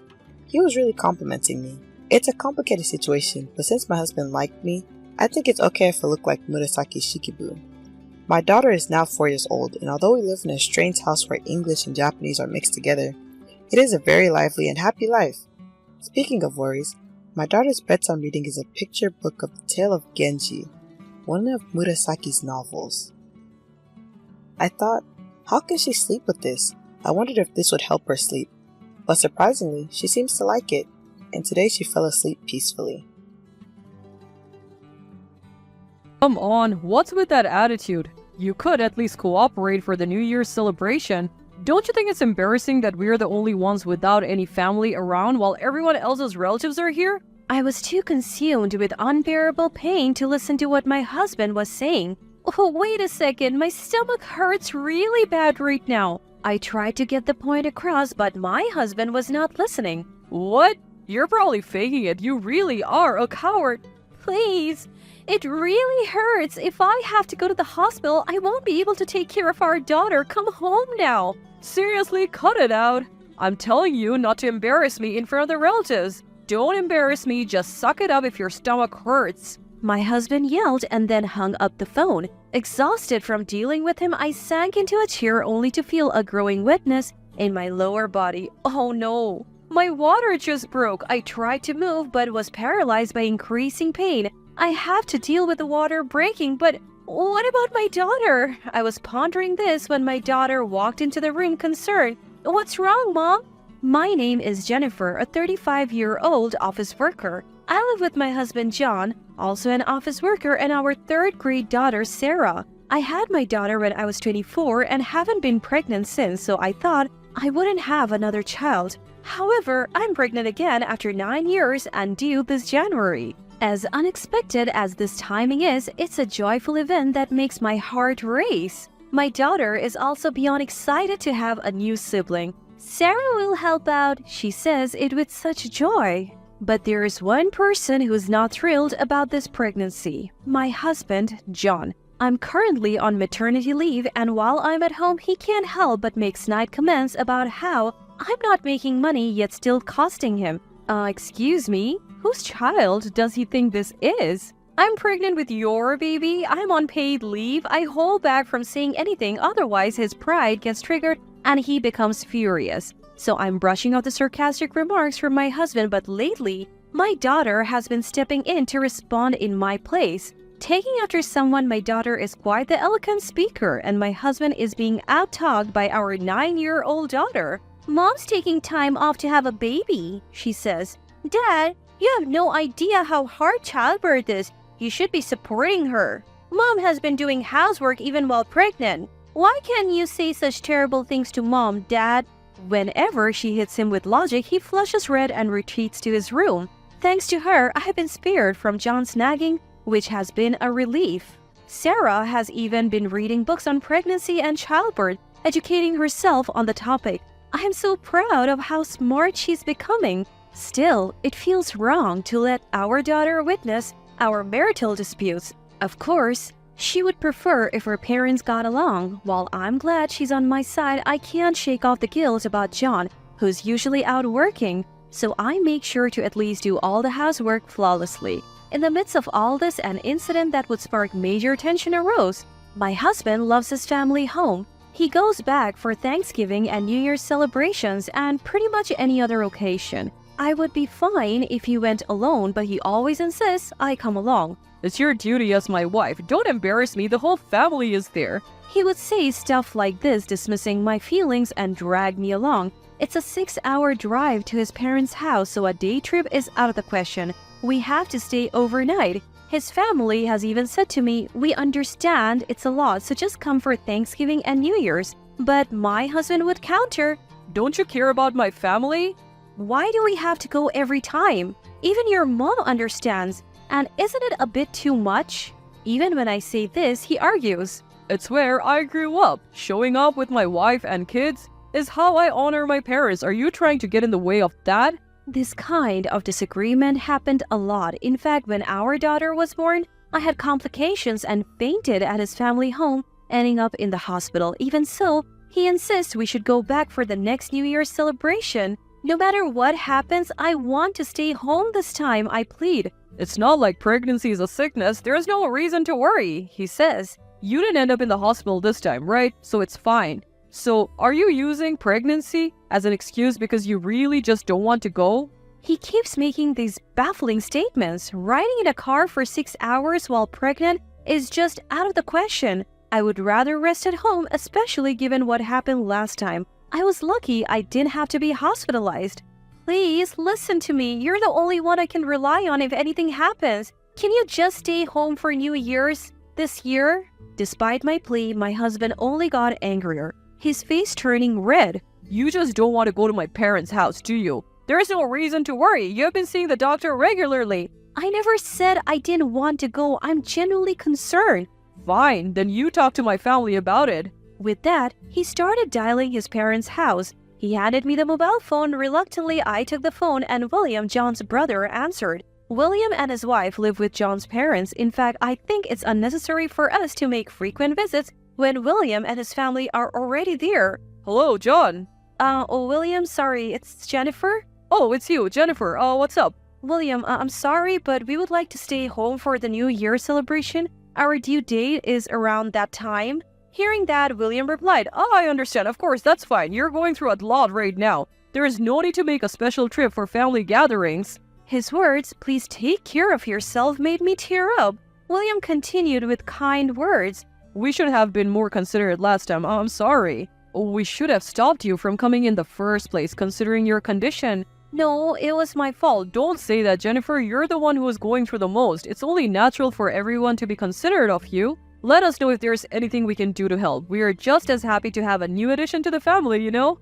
What a great brother-in-law he is. I ended up venting about my husband. My husband insists on going back to his parents' house for the New Year's celebration. Even when I say I'm worried because the baby could arrive any moment, he dismisses me by saying it'll be fine since I'm not hospitalized. He even got angry with me, asking if I'm not interested in respecting his parents. Choking back tears as I explained to my brother-in-law, he asked, Can you put John on speaker? What's up, William? John, you're planning on taking Jennifer to your parents' house for the New Year's celebration, right? Yeah, I am, and yet Jennifer is being stubborn and doesn't want to go. Do you even understand why Jennifer doesn't want to go to your parents' house? Huh? It's probably because she finds it awkward at my parents' place, isn't it? She's just being selfish. My husband's rude remark angered my brother-in-law. Have you forgotten what happened last time? What will you do if the same thing happens again? When Jennifer collapsed and was hospitalized, we were genuinely worried. We were relieved that nothing serious happened. Do you think it's fine this time? Are you a doctor? The symptoms Jennifer was diagnosed with last time could be life-threatening for both her and the baby. How would you take responsibility if something happened to Jennifer or the baby, and you say it's okay to go, but that's a 6-hour drive? What if Jennifer suddenly falls ill and loses consciousness on the highway? How many minutes would it take for an ambulance to get there? Are you really thinking about Jennifer and the baby's safety? Even a child knows what's more important between a family visit and the birth of your child. Finally, my husband calmed down after hearing all this from my brother-in-law. My husband's face turns pale. Seriously, he's a terrible husband if he doesn't understand the gravity of the situation until I spell it out for him. Then my brother-in-law graciously says, I'm really sorry for the trouble my brother has caused you. I apologize on his behalf. Please enjoy the New Year at home. I'll let the rest of the family know. My husband mumbles, William worries too much, with an uncomfortable look on his face. From now on, I'll consult my brother-in-law before listening to my husband. Thanks to my brother-in-law's stern words, I was able to relax at the beginning of December despite the pre-birth drama. But as the end of the month approaches, my husband starts complaining about not being able to go to his parents' house.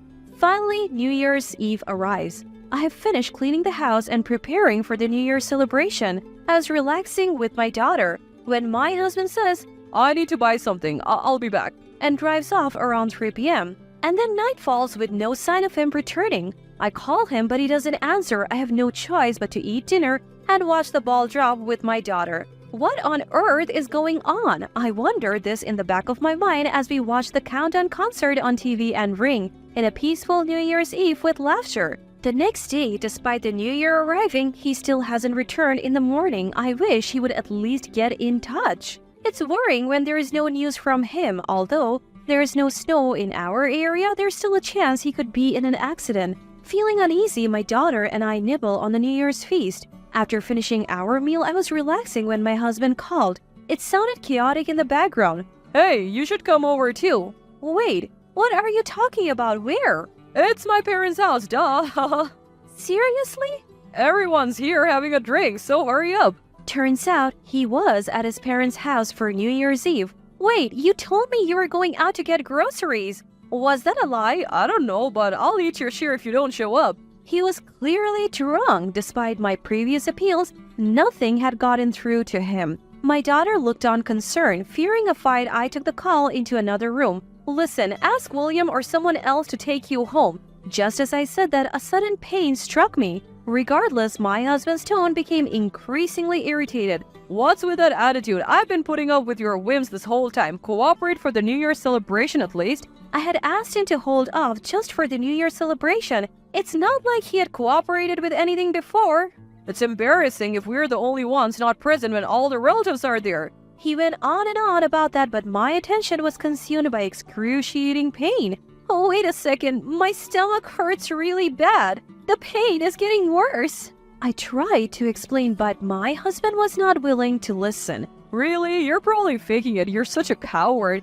Please, it's really hurting. If I get hospitalized, I won't be able to take care of our daughter. Come home now. Enough is enough. I told you not to embarrass me in front of my relatives. Don't drag my name through the mud. If your stomach hurts, suck it up. My husband yelled over the phone and then the call disconnected. Drained from the conversation with my husband, I slumped into a chair. That's when I felt it.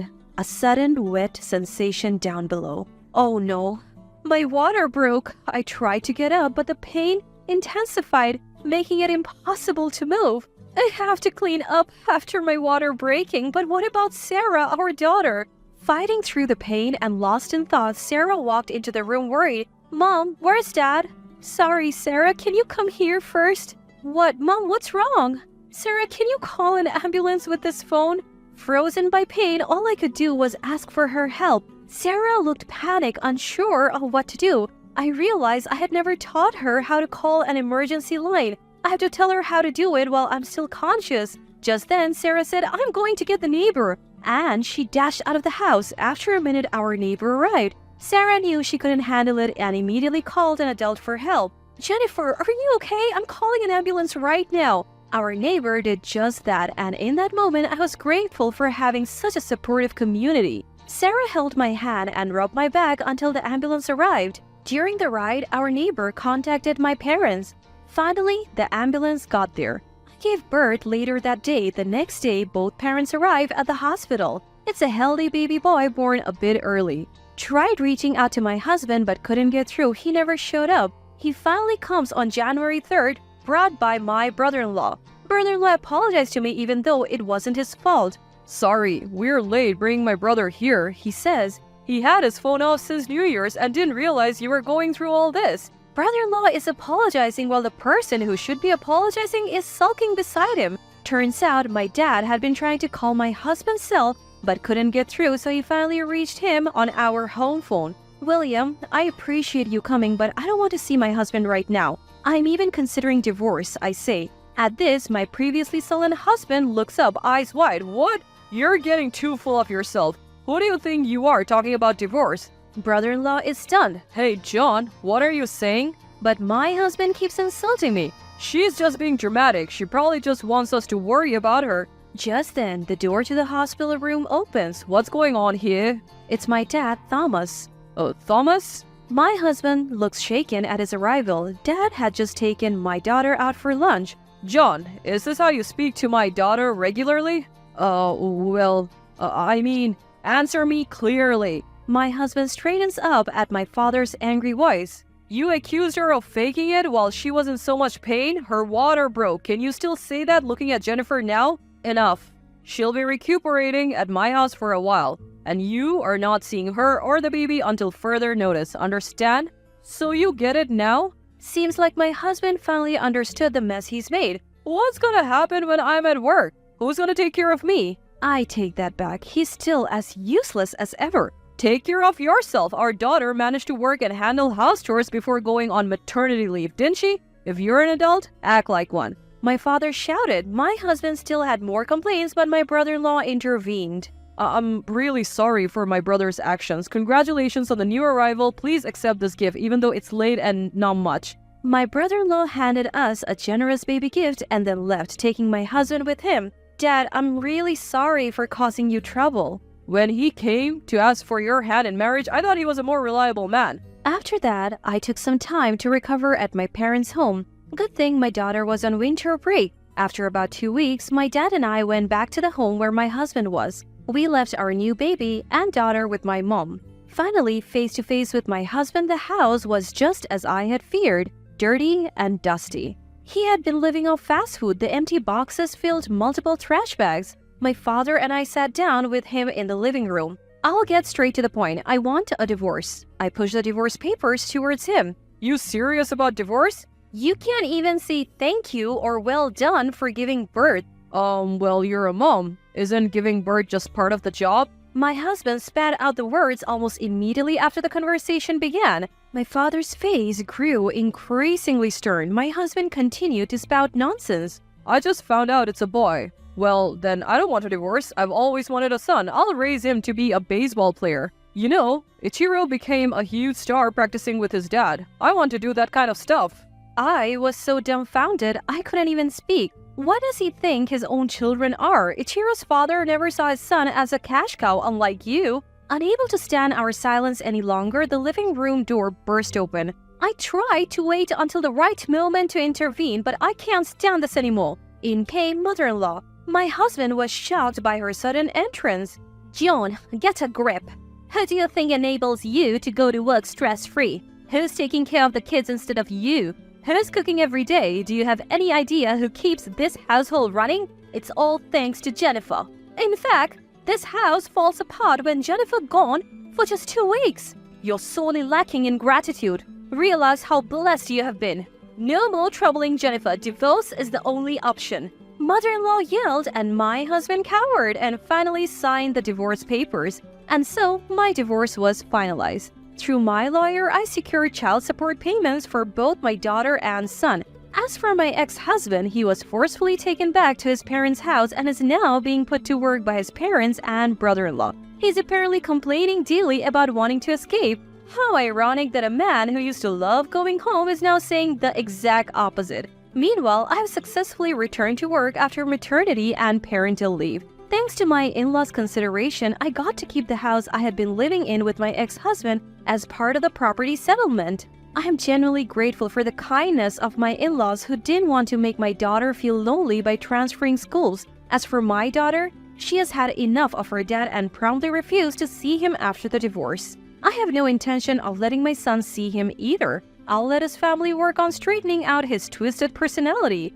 If the day ever comes when he changes his ways and the kids want to see him, I might consider it, but the day might never come. No matter what, I'm committed to raising my children to be responsible individuals. I'll continue to work hard every day, all for you, my precious ones. I got rid of all of your stuff because you decided to go home without telling me. When I returned from caring for my mother back home, these shocking words were thrown at me by my husband. A quick look around the house confirmed that none of my personal belongings were anywhere in sight.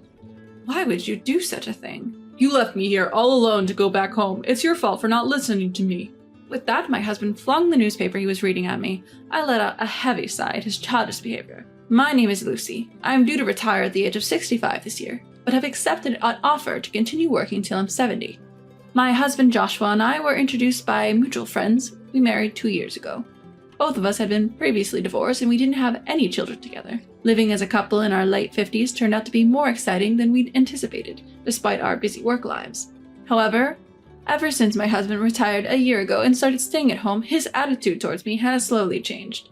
From the start of our marriage, he has been somewhat dominant at home. Constant complaints and snide remarks about my housekeeping have worn me down emotionally. As we were newlyweds, I was concerned about our lives in old age. Divorce wasn't an option back then, no matter how tough things got. Well, dinner? I haven't seen someone in such a long time, I'm definitely going. I received a call on my cell phone from a friend from college inviting me for a meal after not seeing each other for several years. We were all so busy that we hardly had the chance to get together, so I immediately accepted the invitation. We agreed to have lunch together the following Sunday. I was looking forward to meeting my old friends and worked hard to make it that day. To make sure I arrived on time for our meeting, I left the house. While my husband, who usually sleeps until noon since his retirement, was still asleep, I left a handwritten note before heading out. Sorry to keep you waiting, you're all early. I planned to arrive 15 minutes early, but my friends were already there. We just got too excited and arrived too early. Today, 2 of my high school friends, who also attended the same college with me, were joining. We've been the best of friends. As our chatter was blooming, it was time for our reservation, so we headed to the restaurant. It was a casual and welcoming place. Since I was always busy with work, I rarely had the opportunity to visit places like this, which made me very happy. I haven't been to a place like this since my youth. You're exaggerating. Let's come here as many times as you want after you retire. But you extended for 5 more years, right? People who can work are different. We don't have to wait until I retire. We're going to have lots of fun from now on. Various dishes were served, and we savored them. We reminisced about our student days and discussed our thoughts at our current age, having a wonderful time. It's been a long time since I laughed this much. I haven't had a restful moment at work or at home for a while. As I thought about this, a hurried sound of door opening and a panicked voice from the restaurant staff caught my attention. Wait, isn't that man Lucy's husband? You're right. He's coming this way. What? No way. Hearing my friend's words and looking towards the commotion, I found my husband with a devilish look on his face heading towards us. I instinctively looked away, but the next moment all the dishes on the table were knocked to the floor by my husband. The sound of the plate shattering echoed throughout. In the middle of the uproar in the restaurant, the first to speak was my husband. Why did you go out without preparing my meal? What? What are you talking about? You always manage to eat without me making anything. I'm talking about today, and you're wasting money in a place like this. It's my money I earned, and I'm free to spend it how I want, right? Shut up. You don't talk back to me. You'll lose your income when you retire at 70. I'm telling you to save it. My husband's absurd argument made me raise my voice, but realizing this was a public place, I recoiled and made myself small. Not only my friends, but also the other customers and staff were taken aback and were staring at us. Feeling embarrassed and angry, my face turned red. Then one of my friends stood up. Why are you here all of a sudden? We're just friends gathering for a meal. As a husband, I think you should understand that much. That's right. Just because you're married doesn't mean you have the right to control her, they said, glaring at him.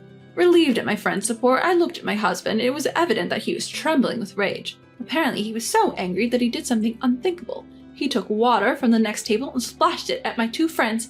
Ah! Hey, what are you doing? I stood rigid, aghast at what had just happened, merely watching my drenched friends. It's because of people like you who take her out that her housework gets neglected. With that, my husband yanked my hand and dragged me out of the restaurant. All the while, the restaurant was buzzing with commotion, and I could not bring myself to raise my voice. Days later, I called my friends to apologize. I'm truly sorry. It's not your fault, Lucy. It's clearly your husband who's in the wrong. To be frank, you should leave him. He'll be constrained in everything you do from now on. My friend said this with an awkward look, but I also thought that I needed to rethink my relationship with my husband after this incident. Joshua has changed, but I can't bring myself to cut ties. Even though I knew in my head that I needed to leave, I was already emotionally attached to my husband after just a few years together. But as if to mock my feelings, my husband took an outrageous action again. Given the recent incident, I figured I would be able to go out without telling my husband anymore, so I decided to go shopping with him. Do you have any plans today, dear? I'm retired now, so of course I don't. Are you making fun of me? No, that's not it. I was thinking of going shopping. Would you like to come with me? I guess I have no choice. We headed to the shopping center, where we could find anything we needed. Even while driving, my husband looked sullen and seemed to be in a bad mood. We're here. We're here. What did you come to buy? I came to buy my mom's pajamas and such today. The ones she's wearing now have gotten old. When I answered this way, my husband let out a heavy sigh. Why do I have to shop for your mother? He ended up not even getting out of the car. I had no choice but to shop alone. When I quickly returned to the parking lot, not only the car, but also my husband was gone. Thinking it was strange, I called my husband multiple times, but he didn't answer. Could it be he went home first? I searched around for a while, but I couldn't find my husband in the end. Since I didn't have money for a taxi fare, I ended up walking home. It was a 1-hour walk carrying bags. Being nearly 60 years old and lacking in regular exercise, I had to take several breaks and eventually arrived home in 2 hours. When I got home, my husband was laughing heartily while watching TV and drinking beer. When he noticed my return, he looked at the exhausted me and laughed again as if mocking me. How many hours did it take you to get back? That's because you left me there. Why would you go home all of a sudden? Your shopping isn't my concern. Now hurry up and make dinner. He said, then he leaned back on the sofa and turned his attention back to the television. I'm not done talking. Even when I shouted at him, he ignored me. Being repeatedly subjected to my husband's selfishness, my frustration reached a boiling point. At this time, when I was feeling mentally drained, I received a call from my mother's home care nurse informing me that my mother had fractured a bone. My 87-year-old mother had been living alone since my father passed away, and usually as a helper to assist with daily life. Apparently, she had accidentally tripped over the entrance's step, and I was told she would need constant care for a while. You see, my mom fractured a bone and needs care. I'm going. Hey, wait, what about my dinner? And besides, she should be fine on her own with just a fracture. What are you saying? My mother is elderly. If we leave her as she is, she won't be able to walk or eat on her own. As I argued back against my husband's selfish remarks and prepared to go to my parents' home, he said something unbelievable. If we leave her alone, won't someone from the other side come to pick her up? Then we wouldn't have to deal with her anymore, right? He smirked as if enjoying my reaction. You're despicable. Ignoring him, I stormed out of the house. I could hear unbearable insults being thrown at me from behind, but they no longer reached my ears. I had been holding back, but after hearing him talk about my mother in such a way, something inside me exploded. At that moment, I decided to take revenge. For a week, I stayed at my parents' home to take care of my mother. As expected, my phone wouldn't stop ringing with calls from my husband, but I ignored them all. While concentrating on my mother's care, I couldn't help worrying about my future life. I could continue working until I'm 70, so I can work for another 5 years. However, I was prepared to quit my job for my mother. Knowing that just thinking won't help, I decided to return home once to discuss the future with my husband. When I arrived home, the front door was unlocked and my husband was sitting on the living room sofa with his arms crossed. "I'm back," I hesitantly called out to him, and the words that came out of his mouth were unbelievable. "I threw away all your belongings because you went to your parents' house without permission." "What?" In a panic, I looked around the house. Indeed, all my personal belongings had vanished. My clothes from my wardrobe, my cosmetics from the bathroom, everything. The album with precious memories of my mother seemed to have been discarded as well. "Why would you do such a thing? Where did you throw them? Give them back." "What's with the attitude? If you can't listen to me, then get out." "What?" Whether it was because I was being defiant, he was irritated and hit the table. "Seriously, you incorrigible man. I wonder if my mom had seen through your character." Having lost the energy to even get angry, I sighed heavily and looked down at my seated husband. "Our marriage certificate." "Huh? What are you talking about?" "Our marriage certificate." My husband, who hadn't expected to hear that, widened his eyes in surprise. "We didn't submit it, right? Us?" In fact, my mother was strongly opposed to my marriage to him. Looking back, I wondered if she had sensed something about my husband back then. She adamantly refused to permit our marriage. There were also circumstances at work where it were more convenient for me to keep my maiden name, so we had discussed waiting until each of us retired to submit the marriage certificate. We were in common law marriage. "So we're not legally husband and wife?" "That's right. We even had separate insurance cards.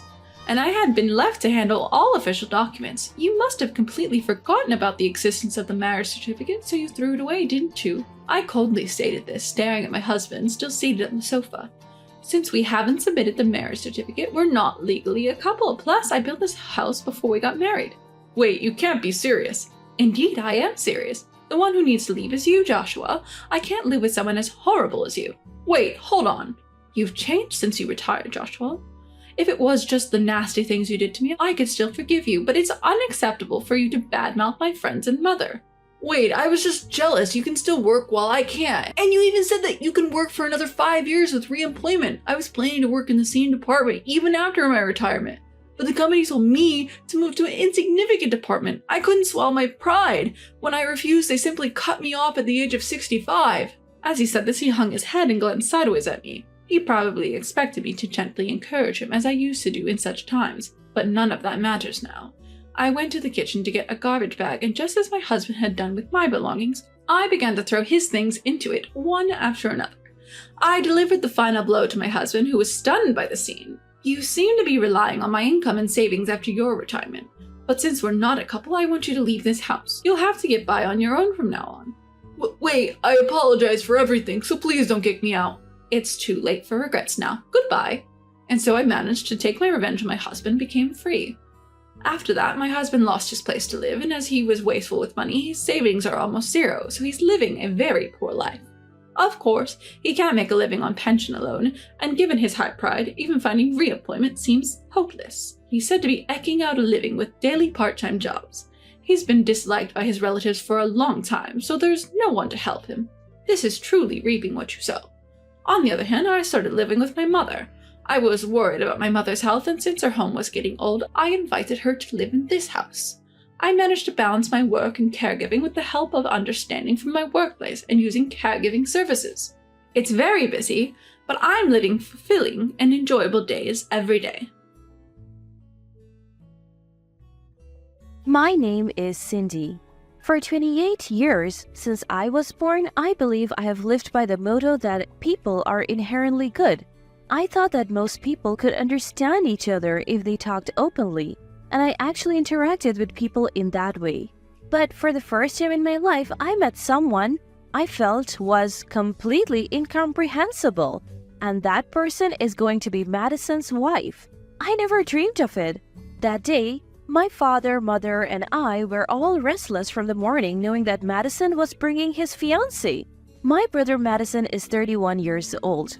We all noticed he had a girlfriend he had been dating for about a year.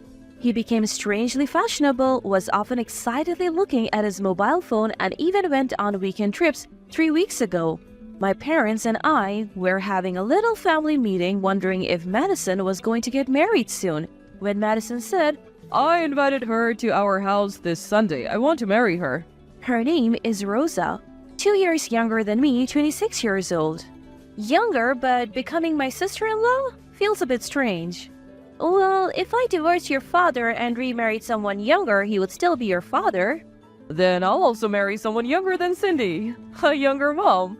My father laughed along with us, including my parents, Madison and me, plus our cats Leo and Milo. We're a close-knit family of 4. That day, Mom was excited to have lunch together and had been bustling around since morning. Course meals are the best, don't you think? I wonder if their family prefers lighter flavors. Our dad likes his food a bit richer, so I usually cook that way. I hope it suits their taste, she said, preparing the meal. The main dish was steak, and I helped with the avocado salad and seafood pasta. Rosa's first impression was that she was petite and delicate, not flashy but beautiful. And she seemed reserved and gentle. That was my initial thought. Later on, I would learn that first impressions can be deceiving. We introduced ourselves over the meal and the atmosphere was pleasant as we ate. Rosa, true to her appearance, ate little, while Madison enthusiastically ate her share. I'm sorry, I can't eat very much, Rosa said apologetically. Both my father and mother reassured her, saying it was no problem at all. As for Madison, he annoyingly compared me to Rosa, saying it's much better than being a big eater like Cindy. I have people who tell me that eating with me is fun and everything tastes delicious. Food lovers unite! For dessert, we were served Rosa's gift cake along with my mother's specialty. Madison's tall because he takes after his father. He's tall and handsome. My dad is just an old man, Rosa said, making my father blush a little. But around this time, I started to feel something was off. Rosa rarely spoke to my mother and me. In other words, she was only talking to the men. Even when my mother or I tried to engage her, she would only respond briefly and the conversation wouldn't flow. No, she didn't even seem to want it to flow. Excuse me, may I use the restroom? Rosa asked, standing up. Of course. Cindy, show her the way. Our house isn't that big, but this was to make sure she didn't peek into the rooms where we usually stash clutter and baggage. Cindy, which university did you graduate from? Rosa asked as soon as we left the living room. I didn't go to college. I am not very good at studying. Would my sister's education matter to her future sister-in-law? Couldn't she just ask Madison later? Oh, is that so? I think Madison said his sister doesn't work either. Hey Madison, are you describing me as an unemployed shut-in? I'm actually a fairly popular stuffed animal artist. I create stuffed animals that look like deceased pets from photos or imaginary creatures like mythical beasts. I make stuffed animals at home. Rosa, do you have a favorite animal? If you request it, I will make it and gift it to you. I thought I was offering the best service possible. I don't like stuffed animals or dolls or animals in general, so I'll pass. But she smiled and replied. I was left a bit stunned in front of the bathroom and Rosa opened the door and went in. What was that all about? I felt like my entire life had been negated. I returned to the living room and complained to Madison. Does Rosa hate animals? She even hates stuffed animals. I tried to give her one as a gift, but she refused. That's true. I once gave her a stuffed animal, and even though I went to the trouble of giving it to her, she cried and said, I'm sorry, I can't handle it. I ended up having to buy her a necklace. Madison said this with a smug look. What? Hold on a second. Was she aiming for jewelry from the start? Is my heart twisted for thinking that way? Animals? Well, it's not that she hates them. It's an allergy. Like to dogs and cats? We have Leo and Milo at home, so living here would be difficult. I was planning to talk about that today. Both my father and mother were surprised at Madison's words, but they should understand it, saying, if that's the case, it can't be helped. Leo and Milo are family, we can't kick them out. But inside, I doubted the allergy. Sure, some people have animal allergies, but didn't she just say that because she didn't want to live with her mother-in-law and sister-in-law? I can only think that she really did reject my gift. Rosa came back from the bathroom and my father asked about how they met. She was a receptionist at a client's office, Madison began, and according to him, Rosa was known among his colleagues as the cute receptionist, the petite one. By the way, Madison works for a fairly large trading company. To put it simply, he's an elite. One time, the non-petite receptionist asked if they wanted to go on a group date with their general affairs department. I'm not really good at group dates, Rosa said, looking a bit troubled. But I'm glad I participated because I got to know Madison better, she said, looking at Madison with innocent eyes. Oh, poor Madison, completely in love, utterly captivated. My father was also completely charmed, saying things like, "Take care of my son," and "Cindy, why don't you learn from Rosa and act more feminine?" It's none of their business. After Rosa left, my mother said while cleaning up, I wonder if she didn't like the food. She didn't say anything and she didn't eat much. I was also concerned about that. While helping clean up, I probed my mother a bit. She mostly talked to my brother and father and hardly spoke to us, right? Oh, I didn't notice because she was smiling so nicely. At this point, my mother didn't seem to have a bad impression of Rosa. Oh, there are girls like that, aren't there? They're popular with men, but they don't have female friends. If they do, they just use them to show off. My boyfriend, Adolph, was the one who said this clearly after hearing my story. You think so too? What should I do? I don't like it. I can't believe someone like her will be Madison's wife and my sister-in-law. I was very depressed. Adolph is 34 years old and runs several cafes and novelty shops. His stores are known for their unique style and quirkiness, and he's become a minor celebrity on social media. We became friends after he asked to display the stuffed animals I created in his store. His requests were for mythical creatures like the three-headed Dogsaurus, dragons, and other strange animals he designed. His shop helped me gain popularity and my reputation increased significantly in some circles. I want to meet them too. Bring your brother and his girlfriend here next time. Adolf suggested. The guy was clearly intrigued. Oh, how about using my shop for the after party? It was spacious enough, and even though it was a cafe, it had a rich menu of alcohol and food. It might be perfect. At least it was a perfect excuse to introduce them. So with a plan packed with a venue inspection for the after-party consultation and introducing my boyfriend, I called Madison and Rosa. Rosa's behavior at that time was something to see. She was amazed by the Instagram-worthy interior and became very interested when she learned it was a hot topic on social media. I am surprised Cindy has such a boyfriend, she said to Adolph. Not me. When she found out he managed several other shops, she seemed to glare at me enviously for a moment. I think I was a little proud. Madison, completely smitten, didn't notice his female battle at all. He was surprised, saying, "Cindy, when did you get such a boyfriend while you were shut in?" And asked Adolph to take care of his sister. I'm not shut in, okay? In the end, the proposal to use the venue for the after-party was rejected due to its distance from the wedding venue and the concern that the quirky interior might put off anyone other than young people.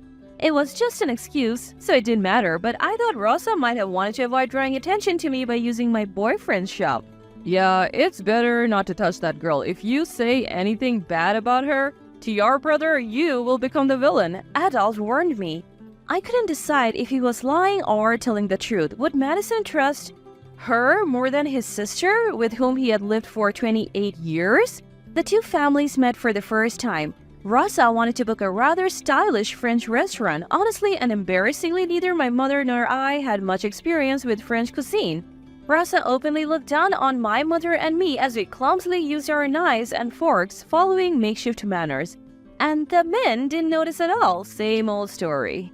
I quickly realized that Sean adored his daughter, and Natalia, who resembled Rosa in appearance, was a genuinely humble and gentle person, subtly caring for my mother and me.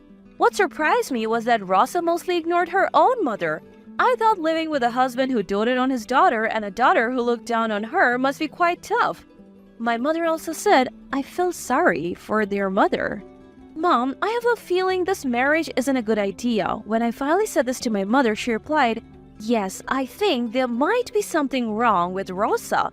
The problem was that the men were completely oblivious to this issue. Hey, Madison, does Rosa have any female friends? What's with a sudden question? She does, the receptionist who's not the petite one. She said they're friends. The way he said it probably meant that she was at least less attractive than Rosa. Rosa, she only talks to men like you, Dad, and adults. She ignores Mom and me. What? What are you talking about? That's not like Rosa. Don't start harassing your future sister-in-law now. No matter what I tell Madison, he thinks I'm speaking out of jealousy or spite towards my future sister-in-law. The wedding preparations seemed to be progressing smoothly, and Rosa had already quit her job to focus on getting ready for the marriage. I feel bad for leaving everything to Rosa, Madison said, but I thought it was just that Rosa wanted to take charge of the wedding her way. In the end, I had no choice but to watch the wedding day approach. Then that phone call came, the day before the wedding. Rosa called my mobile phone directly. I don't remember giving her my number, but Madison must have told her.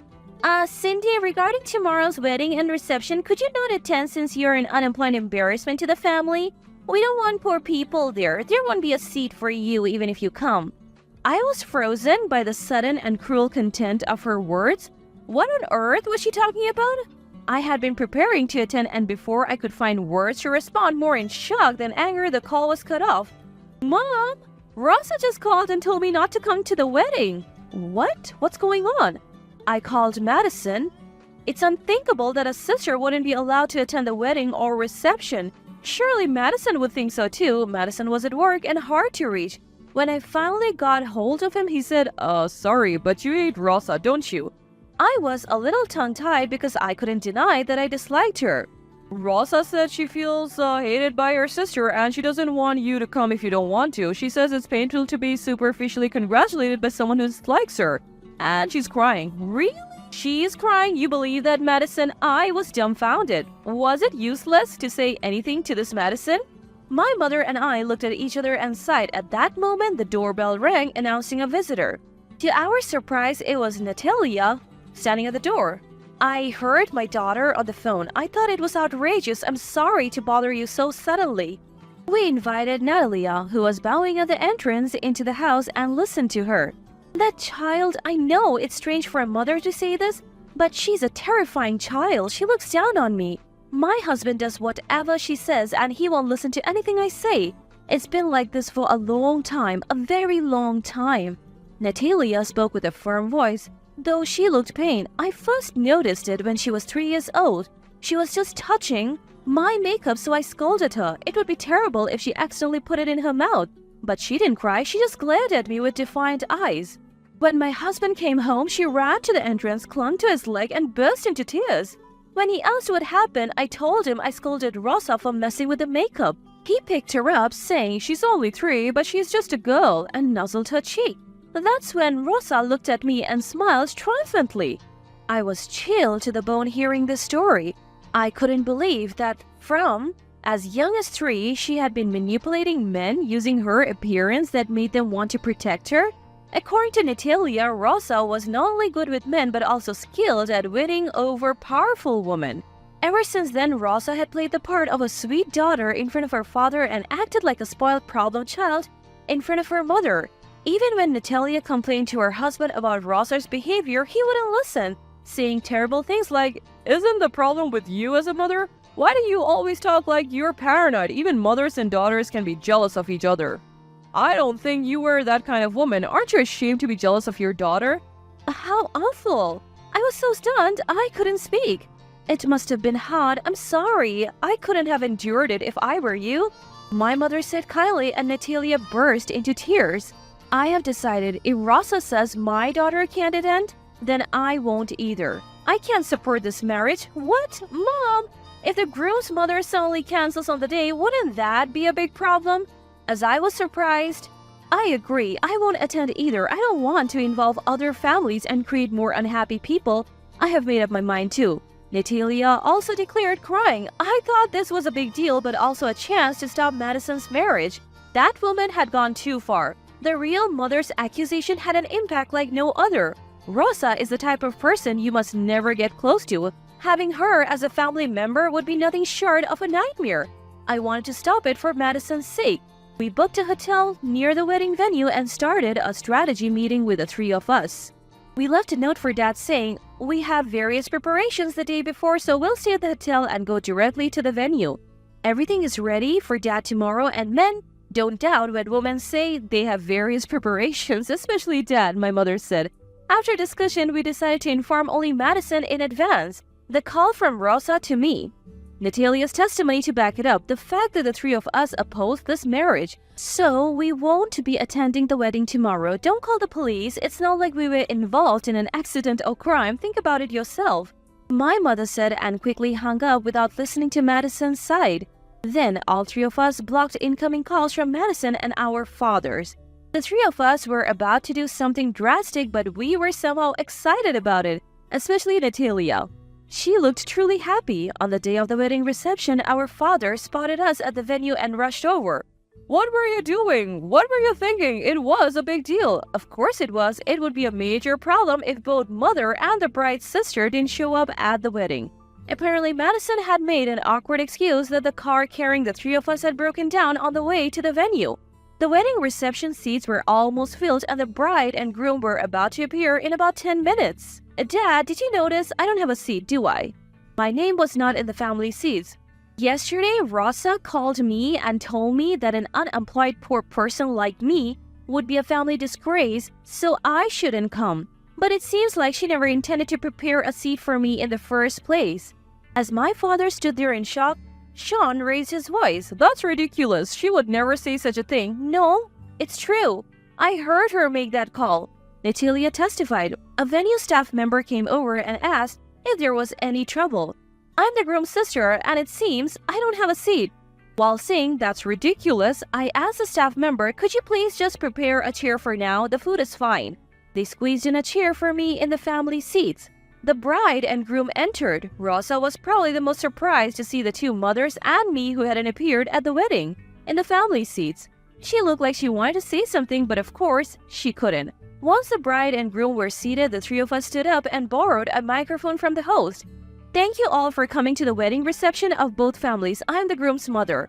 I am the bride's mother. I apologize for addressing you in this manner. Lastly, I spoke. I am the groom's sister. We oppose this marriage. Venue, silent for a moment, erupted into a commotion. I was told by the bride Rosa herself over the phone yesterday. Don't come. You unemployed poor person, you're a family disgrace. I am not unemployed and I am not poor, but my brother, the groom, sides with Rosa and doesn't believe me. Natalia continued after my accusations. It's embarrassing to say, but my daughter Rosa has been very good at ingratiating herself with men since she was young and always looked down on and ridiculed women. Her father is completely under her control. No matter how much I complained, I was the one blamed. Finally, my mother said, I don't want such a woman to be my son's wife. How cruel, Mom! How could you say that? Cindy and my mother-in-law, just because you hate me to do something so terrible.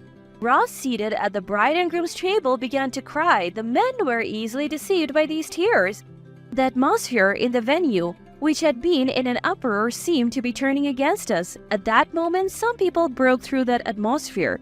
3 women sitting in Rosa's friend seats stood up and began to testify about Rosa's actions and words so far. One of them took the microphone and said, "We understand very well what has just been said." She continued, explaining that Rosa's attitude is completely different in front of men and women. She quickly senses the power dynamics of a situation and ingratiates herself accordingly. Men are deceived by her appearance and gestures, feeling the need to protect her, while women who criticize her become the villains. If she finds a weakness in someone, she skillfully exploits it to make them do her bidding. They must have been holding back a lot against Rosa's past actions, and the accusations continued one after another. Finally, one of them said, I'm truly glad to have this opportunity to speak up. Even today, none of her friends wanted to come. Men really don't understand anything. People are not just what appears on the surface. Rosa and Sean were stunned. The venue erupted into a commotion. In the midst of this, Madison spoke with a grave expression. Thank you all for taking the trouble to come here for us today. I'm sorry to have to report this unfortunate news, but we have decided to call off this marriage.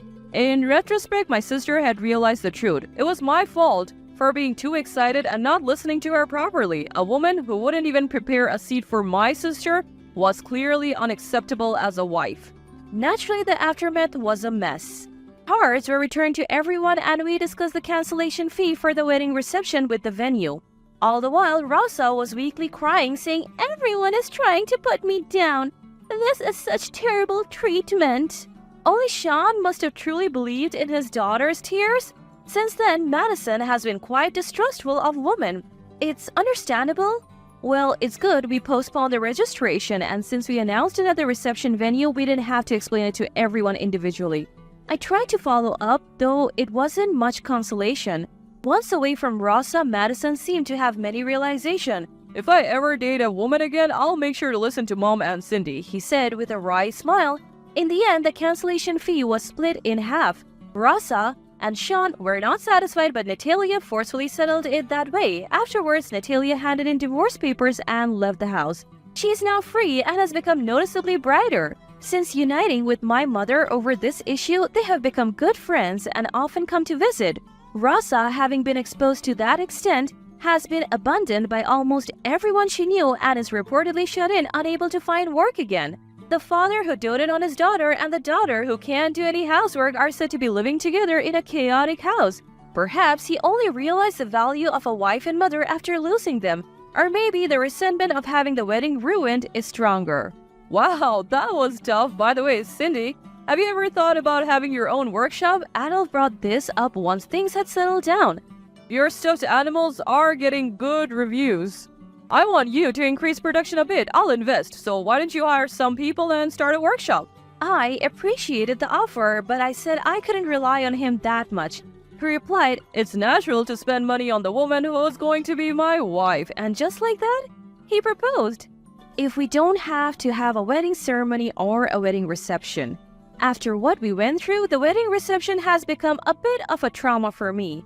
Adolf said with a laugh, "Then let's have a party at my place." I feel somewhat sorry for Madison, but I am a lucky person.